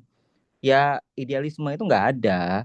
Karena semakin ke sini itu bicara soal duit, karena ya balik lagi ya gimana ya kalau sudah karena aku sih berpendapatnya memang untuk belajar politik paling baik memang kita harus ikut praktek ya untuk masuk ke dalam skemanya politik seperti apa. Karena kalau bicara secara akademik memang teori tentang gimana caranya untuk supaya politik itu menjadi baik itu banyak. Tapi ketika di lapangan ya politik cuma bicara masalah lu dapat untung atau lu dapat rugi. Ya kita nggak bicara kualitas, memang kita bicara kuantitas kan. Ya memang ada beberapa partai yang memang masih mencoba untuk idealis, tapi secara kuantitas dia nggak berkembang. Ya gitu aja. Jadi demokrasi di Indonesia memang betul. Ya kita tetap membutuhkan rakyat, tapi hanya untuk di bilik suara ya 5 tahunan sekali. Kita kan sebenarnya yang sangat sangat yang prosedural kan. Ya wakil rakyat yang datang meninjau kita hari ini, habis dia menang ya udah, ya itu nanti nggak akan yang dapat manfaat tuh siapa sih? Yang dapat manfaat ya tim sukses. Tim suksesnya pun juga tergantung tingkatan. Kalau tim sukses yang dalam artian bawah-bawah ya dapatnya pas pemilu itu aja, tapi dia nggak akan dapat berkelanjutan kecuali kalau dia deket banget lah dengan uh, ibaratnya ring satunya, nah itu yang diangkat di staf dan lain sebagainya gitu loh. Ya maksudnya betul-betul 5 tahun itu berkelanjutan. Tapi yang tim sukses yang tingkat RT, tingkat RW, tingkat kelurahan ya udah. Tapi nanti datang lagi 5 tahun yang memakai orang yang sama. Ya tergantung tawar menawar ya sistem lelang gitu. Kalau misalkan dengan harga yang pas, mungkin dia akan berpindah ke partai lain. Intinya sama aja ya. Partai Islam, partai nasionalis kita ini pertama partai di Indonesia emang nggak ada ideologi, kedua orientasinya emang uang, dan yang ketiga itu ya nanti ya di negara lain pun pasti sama juga. Politik itu kan kawan lawan itu sebenarnya kan fleksibel. Kita bisa lawan hari ini, besok ya kita kawanan gitu loh. Kalau di tingkat medsos ya belahannya sangat militan, tapi ya penerapannya ya gitu. Ya ini sedikit sharing aja sih dari aku sebenarnya nggak mau nanya atau gimana, tapi memang betul, tapi emang ada juga keresahan untuk merubah keadaan seperti itu. Tapi gimana ya, karena sejauh ini aku ngerasa ya alternatif, memang untuk membangun alternatif memang butuh jalan panjang, tapi aku juga ada keresahan untuk kira-kira gimana ngubahnya gitu. Tapi ini sudah kompleks banget. Ya memang balik lagi, kita mau idealis, tapi diuji oleh keadaan, dan juga kita juga butuh juga yang nggak munafik juga. Aku juga ketika ngelihat uang ada keuntungan situ ya aku oke aja tapi balik lagi ya, uang politik ini cepat kita dapat, cepat habis. Ya gitu aja, memang prinsipnya. Tapi melihat praktek politik memang seperti itulah. Rakyat pun ya betul, aku setuju tadi. Rakyat memang dipelihara terus untuk menjadi bodoh, dan ya bahkan ya mereka pun ya udah menormalkan itu. Sebenarnya kita ini nggak kekurangan kok calon-calon yang pinter. Tapi sayangnya calon-calon yang pinter itu tadi akan tertolak karena itu tadi masalah modal itu.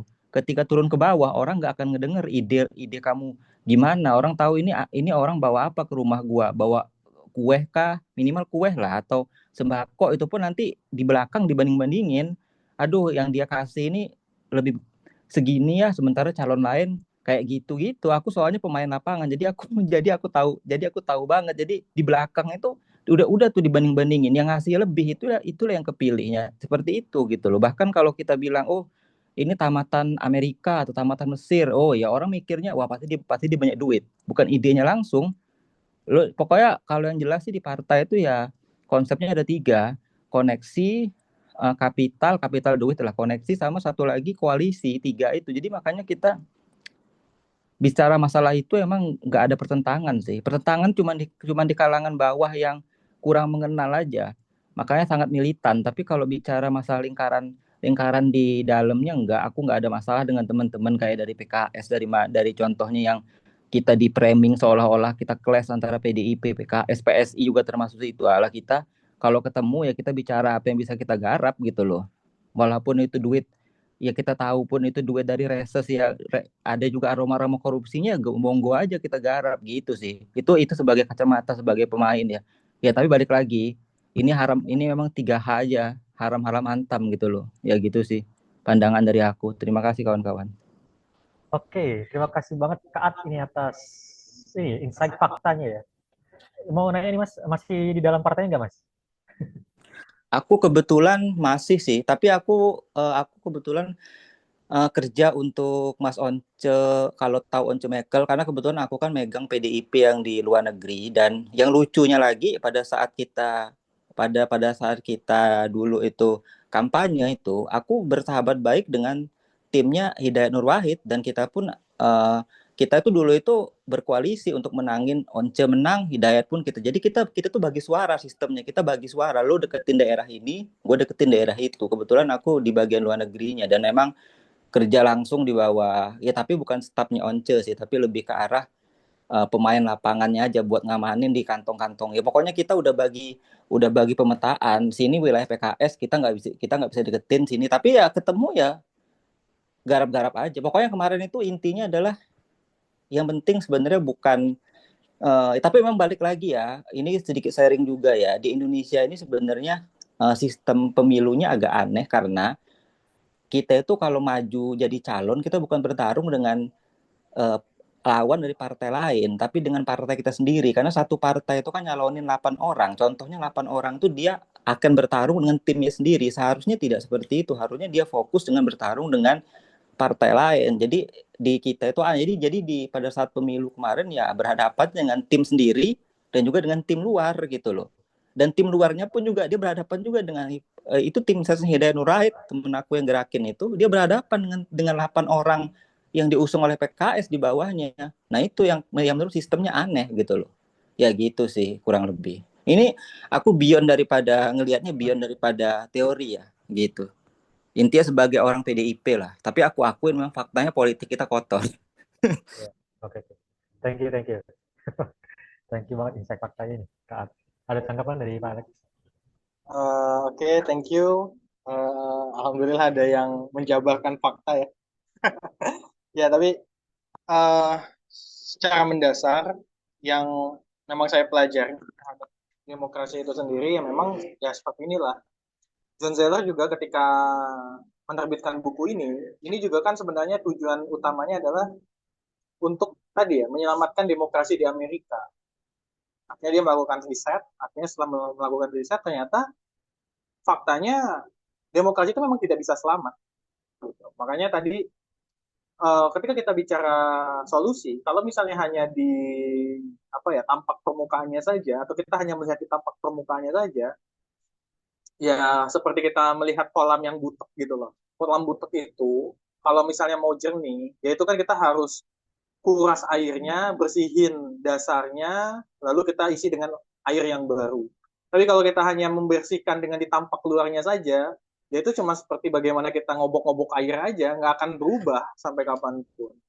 Maka disinilah butuh orang-orang yang memang punya konsen serius untuk mempelajari dan melakukan aktivitas gerakan perubahan di tengah masyarakat agar masyarakat itu tahu bahwa kondisi sekarang bukan kondisi yang sedang baik-baik saja gitu loh. Sebenarnya tadi juga ketika saya mendengar paparan dari tadi penyampai, saya merasa bahwa ironi banget gitu jadi masyarakat. Sebenarnya kita hidup itu tuh menginginkan kelayakan. Ya jujur saya eh, laki-laki sudah menikah, juga saya juga punya tanggungan, saya juga butuh kondisi di mana saya bisa hidup dengan nyaman. Tapi ketika melihat situasi politik sekarang, karena politik itu akan mempengaruhi kebijakan, efeknya apa? Efeknya malah berbagai macam hal itu banyak yang punten ya, tersendat, terhambat. Bahkan kita nggak bisa menikmati sesuatu sesuai dengan apa yang kita inginkan. Tapi bukan apakah itu keinginan kita? Oh, enggak. Ini terjadi karena struktural. Makanya call-nya Imam Ali itu sangat tuntas dan sangat jelas bahwa kejahatan yang struktural itu bisa mengalahkan kebaikan yang tidak struktural. Jadi kebaikan yang tidak struktural itu akan kalah dengan kejahatan yang sangat-sangat terstruktur. Kondisi kita adalah kondisi kejahatan yang sangat terstruktur. Dan banyak orang baik di luar maupun di dalam sana, tadi seperti disampaikan, ada orang yang baik di dalam partai, dia mencoba bersifat objektif, ternyata kalah dengan kekuatan struktur kejahatan itu sendiri. Wallahu a'lam bishawab. Sok mangga ada yang lain?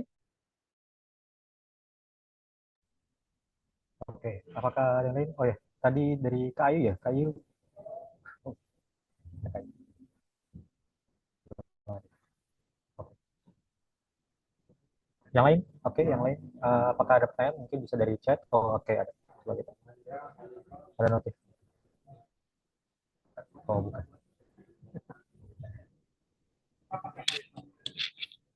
Oke, dari siapa ya? Kak Zakwan. Apakah ada Kak Zakwan?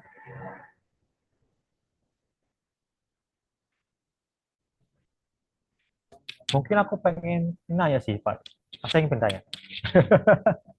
Terkait nih ya, sistem demokrasi ya. Bagaimana kita menjalankan sistem itu kan tentunya ketika kita ingin ini ya, ingin menerapkan atau ingin memilih sesuatu yang penting, yang krusial seperti mungkin pemimpin negara, apakah memang partisipasi langsung oleh warga negara nantinya itu benar-benar dibutuhkan, ataukah cukup terbatas pada kalangan yang ahli, jadi expert ya, expert. Apakah dalam apa ya, dalam menanggulangi apa alternatif demokrasinya lah, Oke. mungkin gitu. Kalau kita bicara sistem sistem penggantian kekuasaan, siapa yang berhak? Ya, yang berhak pertama ya mayoritas warga negara lah. Setiap warga negara itu punya hak untuk memimpin wilayah negaranya. Apalagi kalau kita udah bicara sifat nasionalis ya, dalam wilayah nasionalis ya, negara nasionalis. Saya pernah dapat diskusi terkait ada kelompok yang mencoba menawarkan ide Islam ketika Islam itu nanti dengan konsepnya memimpin mayoritas umat Islam, dan itu tidak satu wilayah tapi di seluruh dunia gitu. Nah, ada pertanyaan yang menarik. Pertanyaan begini, kalau misalnya kalau misalnya Islam memimpin, berarti kan yang harus dipilih itu adalah orang-orang dari Islam, dari Muslim, gitu loh. Berarti yang non Muslim atau yang di luar Muslim nggak bisa kepilih.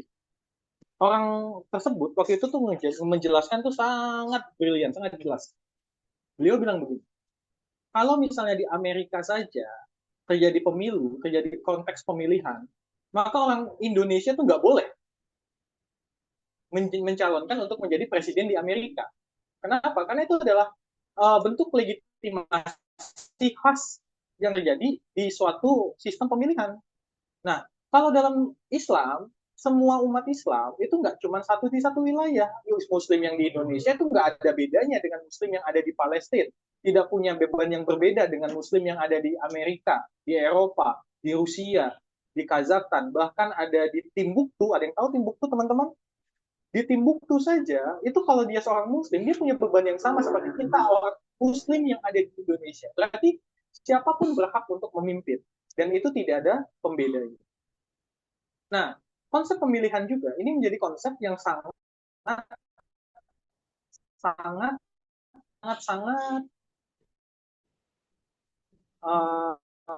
oleh masyarakat. Pemilihan kekuasaan yang dipahami oleh kita di luar sana, metode untuk mengangkat pemimpin gitu. Tapi sahnya jadi seorang pemimpin itu yang nggak jelas. Syarat jadi pemimpin juga yang gampang berubah-ubah kalau di Indonesia. Misal kalau misalnya kita belajar daripada sisi Islam, Islam itu tidak pernah mempermasalahkan konteks proses pemilihan. Ada proses pemilihan lewat penunjuk, jadi satu nunjuk pemilih pemimpin itu ditunjuk oleh seseorang, itu boleh, bisa diangkat secara mufakat lewat musyawarah, itu juga bisa diangkat lewat pemilih, itu juga bisa. Tapi ketika ditanya legalitas sahnya, itu dengan metode baiat. Apa itu baiat? Penerapan secara tuntas terkait syariat diterapkan di tengah masyarakat. Ada tolak ukurnya. Nah, kalau Indonesia yang diangkat apa? Yang diangkat adalah menerapkan azas Pancasila dan Undang-Undang Dasar 45. Kalau misalnya pun itu diangkat, itu banyak rancunya, banyak kejelasannya. Berapa banyak pelanggaran yang dilakukan tambang dalam aktivitas proses tambang? Padahal jelas dalam dalam Undang-Undang Dasar, tambang itu milik masyarakat dan harus dikembalikan kepada masyarakat, harus diberikan fasilitasnya untuk masyarakat. Tapi yang terjadi, tambang itu dikelola oleh individu dan dikuasai oleh individu, dan yang menikmati individu. Artinya kan tolak ukurnya nggak jelas di sini. Nah, maka kembali ketika bicara daripada sistem pemilihan, sebenarnya banyak metode sistem pemilihan. Banyak syarat juga yang ditetapkan. Kayak kemarin syarat umur 40 tahun, syarat umur 3, dan sebagainya. Nah, dan teman-teman juga jangan sampai salah, kondisi itu juga sangat-sangat berkaitan dengan yang namanya ideologi. Gitu loh. Kenapa? Ya karena ideologi itu yang menuntun arah individu dalam menjalankan aktivitas kehidupan. Ideologinya itu tadi kapitalis sekuler, ya udah. Maka nilai-nilai yang diterapkan dan nilai-nilai kapitalistik sekuler. Ketika yang dipahami adalah sosialis komunis, maka yang diterapkan adalah nilai-nilai sosialis komunis. Begitupun juga kalau dia seorang muslim yang menerapkan syariat untuk dirinya, maka dia akan menjalankan aktivitas syariat untuk kehidupan dia. Allah alam bisawab. Oke, terima kasih Pak Alex. Oke, dari keterangan sekalian, apakah ada pertanyaan lagi? Boleh ya tadi lewat chat atau on mic? Oke, dari Kak Hasan nih, on mic nih. Iya, Oke, siap. Silakan, Kak Hasan. ya, terima kasih atas kesempatannya dari pemateri pada malam hari ini memberikan materi tentang kapitalisme, demokrasi tanpa rakyat. Tapi sebelumnya suaraku jelas ya? Apa enggak ya? Jelas, Kak Hasan, jelas. Alhamdulillah. Oh, jelas ya? Ya, jelas. Iya, tadi saya sedikit menangkap soal opini publik, yang mana opini publik itu yang seharusnya yang disebut dengan opini publik itu adalah lahir dari pemikiran rakyat. Artinya rakyat itu memberikan semacam pernyataan kritis terhadap sesuatu hal. Nah, tapi di sini terkhusus kepada pemerintahan. Dalam hal ini kebijakan. Akan tetapi, seperti yang disampaikan pemateri tadi, saya sepakat sekali itu bahwa memang opini publik itu yang berkembang sekarang ini itu sudah disusupi dengan kekuasaan. Artinya kekuasaan mencari cara untuk lewat media, tadi juga sudah disinggung, lewat media untuk memberikan opini publik, tapi opini publik itu sesungguhnya kalau kita filter itu lebih menguntungkan penguasa. Artinya kalimat yang diutarakan itu adalah kalimat dari mereka juga kekuasaan penguasa. Dan itu memang yang terjadi. Contoh kemarin pada pilkada kemarin, pilgub ya, gubernur. Jadi ada senior yang berada di lingkaran calon gubernur itu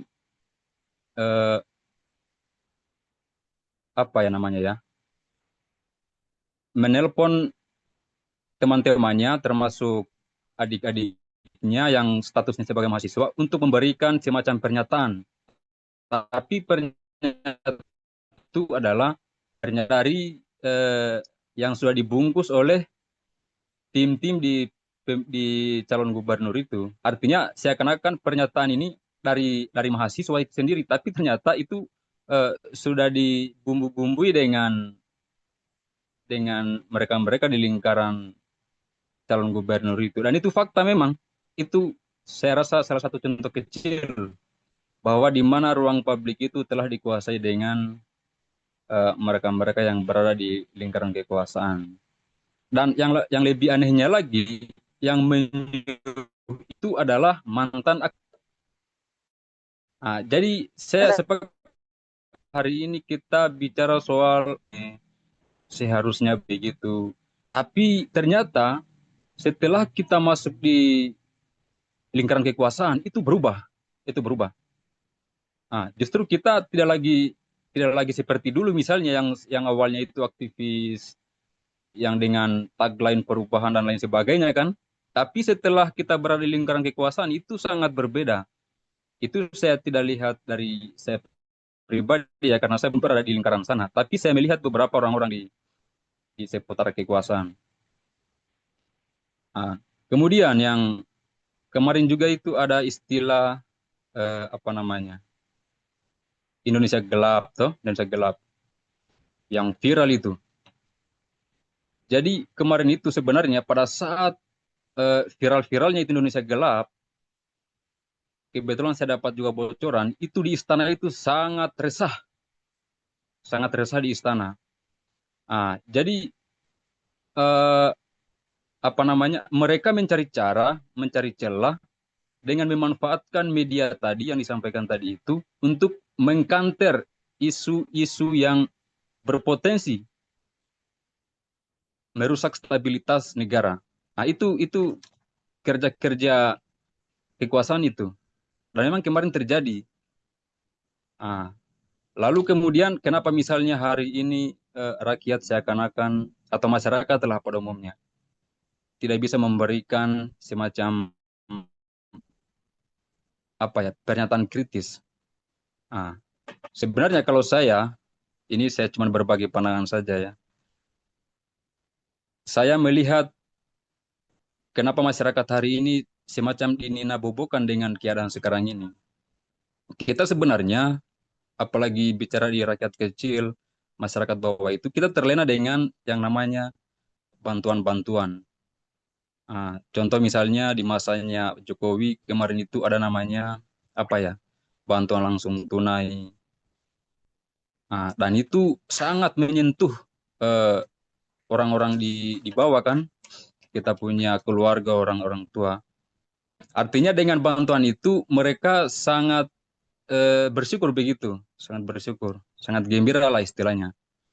Tapi sebenarnya di balik semua itu kalau kita lihat lagi, kalau kita eh, renungkan, sebenarnya itu bagian daripada cara juga untuk meninabobokan kita. Jadi katakanlah misalnya anak dari penerima BLT ini adalah seorang aktivis, dia sangat keras misalnya mengoreksi pemerintahan.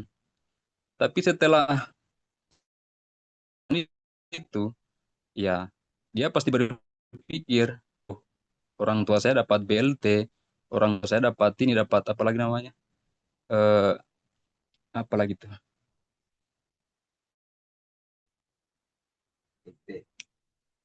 kayaknya ada bantuan-bantuan sosial yang lainnya itu yang itu membuat kita juga sebenarnya terjebak dengan itu, kita juga. Kenapa seperti itu?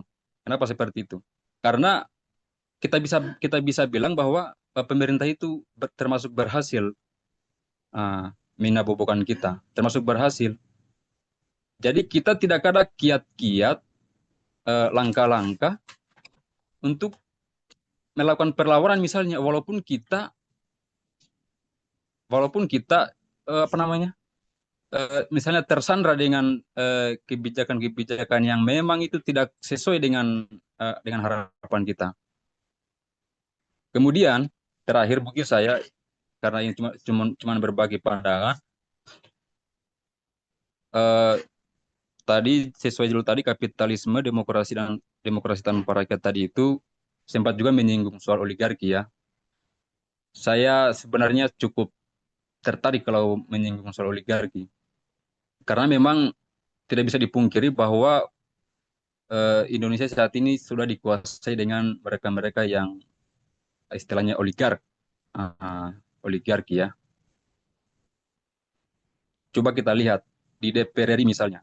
Di DPR RI itu ada sekitar 65% orang-orang yang duduk di DPR RI itu dari kalangan bisnismen, dari kalangan pengusaha, dari kalangan oligarki. Saya bisa katakan mereka-mereka ini oligarki. Kenapa? Karena yang namanya oligarki itu kalau arti umumnya itu adalah kelompok pengusaha yang menguasai sistem perekonomian di negara itu, yang kemudian bisa mengendalikan pemerintahan. Artinya dengan keberadaannya mereka ini bisa mempengaruhi keputusan politik. Ah, gampang saja kalau misalnya mereka membuat keputusan gampang saja. Apalagi misalnya di kabinet hari ini banyak kan rata-rata dari pengusaha. Jadi karena apa ya bukan poin penting, karena dalam pikirannya pengusaha itu kan satu mereka yang mereka pikirkan itu yaitu keuntungan, profit.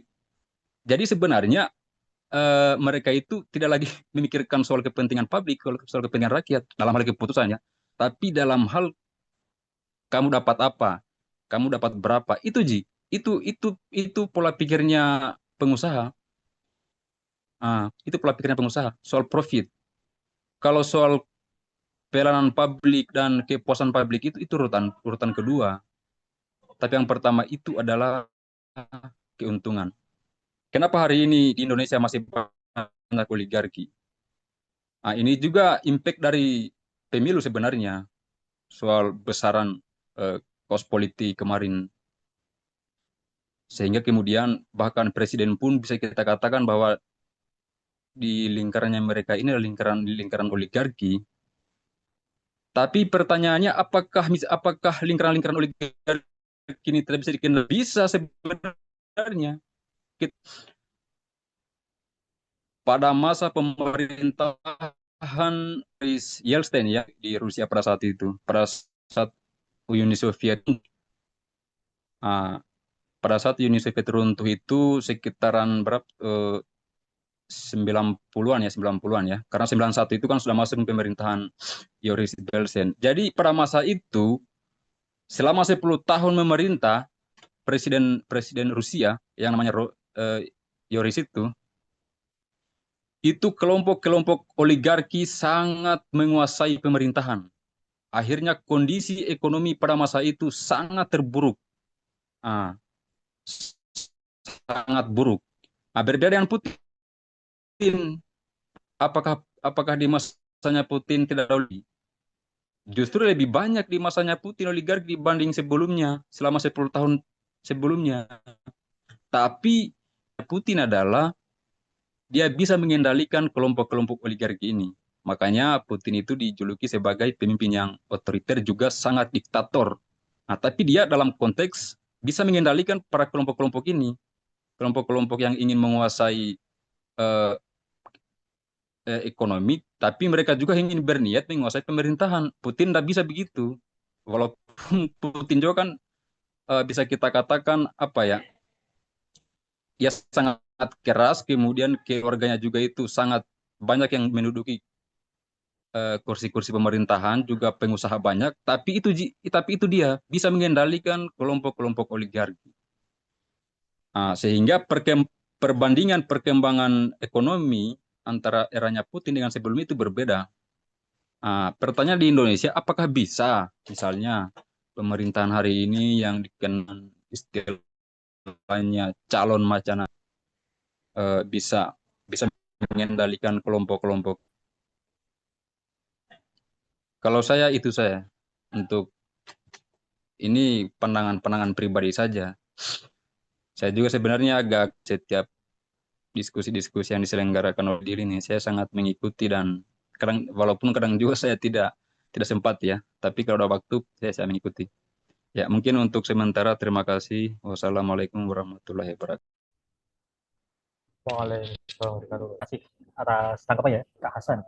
Dari mana Kak Hasan ya? Boleh tahu? Saya di Jakarta. Oh, Jakarta. Siap. Baik. Apakah Saya ada tanggapan? dari Sulawesi Tenggara sih hanya. Apakah ada tanggapan dari Pak Alex nih? Oke. Thank you for pertanyaannya. Tanya apakah oligarki itu bisa dikendalikan? Kalau misalnya ambil contoh Putin, banyak hasil. Tapi apakah Putin bukan bagian oligarki? Maka kan saya katakan bagian oligarki. Kalau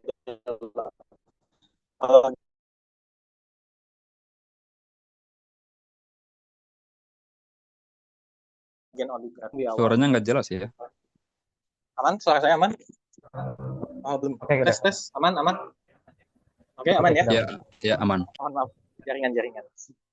Oke ya. Tadi seperti yang tadi saya sampaikan sebelumnya, apakah Putin itu bukan oligarki? Dia tetap bagian oligarki. Makanya di awal itu saya singgung bahwa Plato di Republik itu sudah melakukan aktivitas kajian bahwa yang namanya demokrasi, cepat atau lambat, itu akan berubah menjadi oligarki. Kenapa? Karena tadi kondisi masyarakat yang tidak seenak dalam menentukan keinginan mereka tanpa memikirkan bagaimana kondisi. Alhasil, disinilah yang menjadikan oligarki itu tumbuh di wilayah negara dengan menerapkan demokrasi. Nah, yang menjadi problem itu adalah kondisi setelah daripada oligarki ini akan menyebabkan kekuasaan diktator atau istilah lainnya adalah tirani.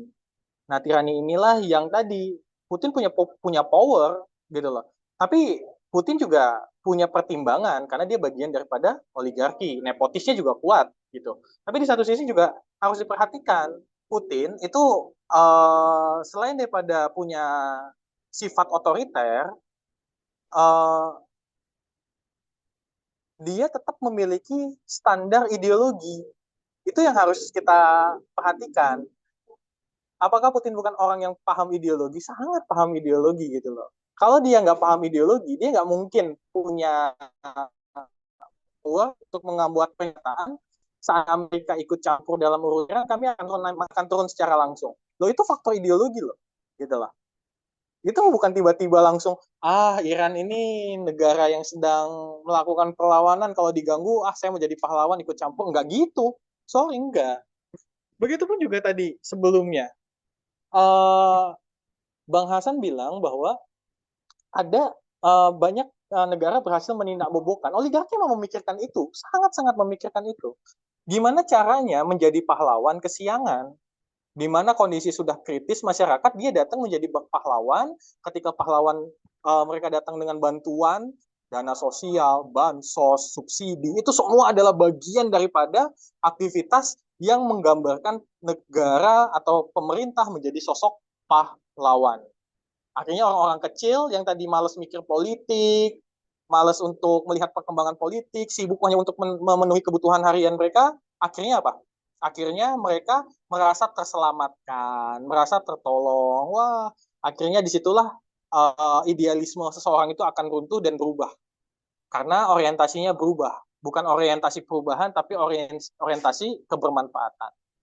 Gitu ya. Ini memang yang terjadi pada ranah demokrasi.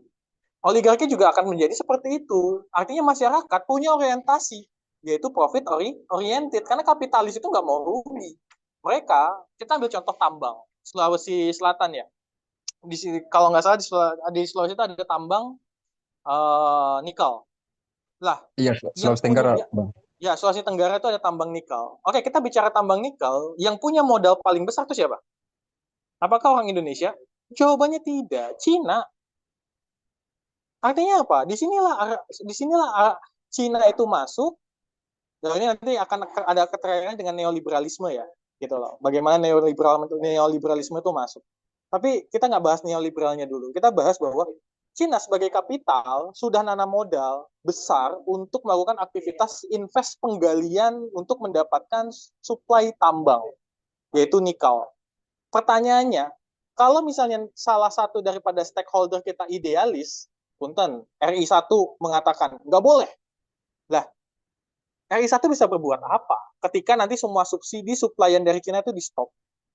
Artinya di sini juga orientasinya berubah dari idealisme menjadi kebermanfaatan. Karena memang sifat daripada nilai kapitalistik itu mengutamakan nilai kebermanfaatan agar bisa didapatkan oleh individu, siapapun itu. Makanya yang muncul dalam ranah negara kapitalistik atau negara demokrasi kapitalistik, yang muncul itu adalah social Darwinism. Masyarakat yang hanya berpikir kamu yang makan atau aku yang makan, siapa cepat yang makan dia yang makan. Bukan orang-orang yang ayo udah kamu yang makan nanti aku dapat yang lain. Nggak ada. Disinilah yang menjadikan tolak ukur kebermasalahannya. Jadi kalau misalnya Bang Hasan menanyakan apakah oligarki itu bisa dikontrol, kembali pertanyaannya apakah orang-orang yang berkutat di lingkaran oligarki itu punya idealisme untuk melawan oligarki? Jawabannya kecil kemungkinan ada. Karena mereka sudah terlena dan sudah ternikmati dengan nilai kebermanfaatan yang didapat. Kedua, kalau misalnya pun mau melakukan aktivitas perubahan, pencegahan, jangankan kita perubahan ya, kita langsung cegah supaya tidak terjadi dampak terburuk. Maka kondisi yang harusnya terjadi adalah revolusi, perubahan secara sistemik yang menyeluruh.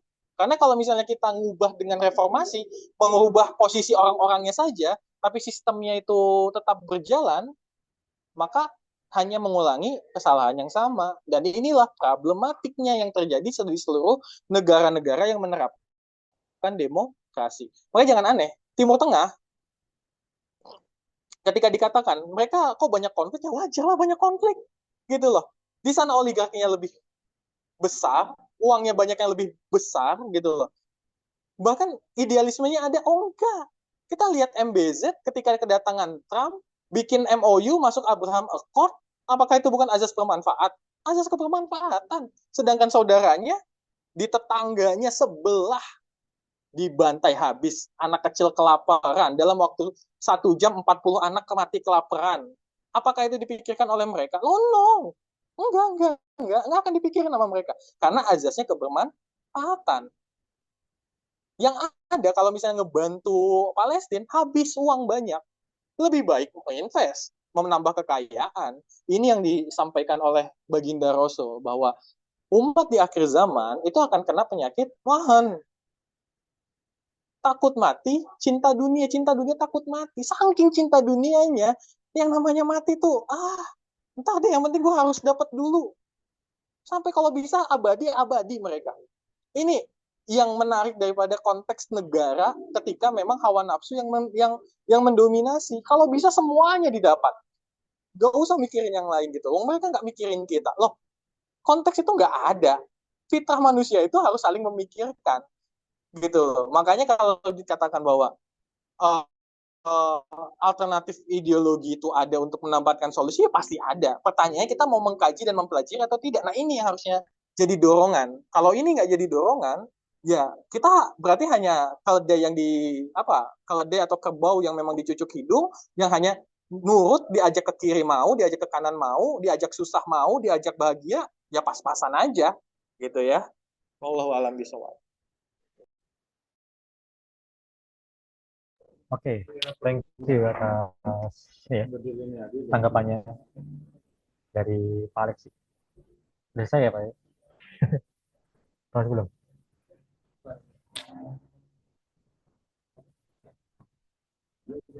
Oke. Karena ya waktu sudah menunjukkan jam 10 malam ya, dan akhirnya kita sudah berada di sesi penutupan ya. Sesi penutupan Bedil Online. Dan bagi teman-teman semua yang hadir pada hari ini, terima kasih dan semoga tetap konsisten, bisa konsisten untuk hadir nanti di Bedil selanjutnya ya. Jadi kita di sini ada pada tiap bulan kita ada sesi offline di Bogor dan juga ada sesi online. Nah, bulan depan kita akan mengadakan sesi offline di Bogor pada tanggal 9 Agustus. 9 Agustus ya, offline. Dengan tema yaitu ada pengkhianatan. Oke, nanti dapat ditunggu lebih lanjut nanti seperti apa pembahasan atau materinya di sesi offline. Baik, terima kasih teman-teman itu semua sekali lagi yang sudah datang. Kita tutup acara hari ini dengan bacaan Alhamdulillah dan doa kepada majelis. Subhanallah. Astagfirullah.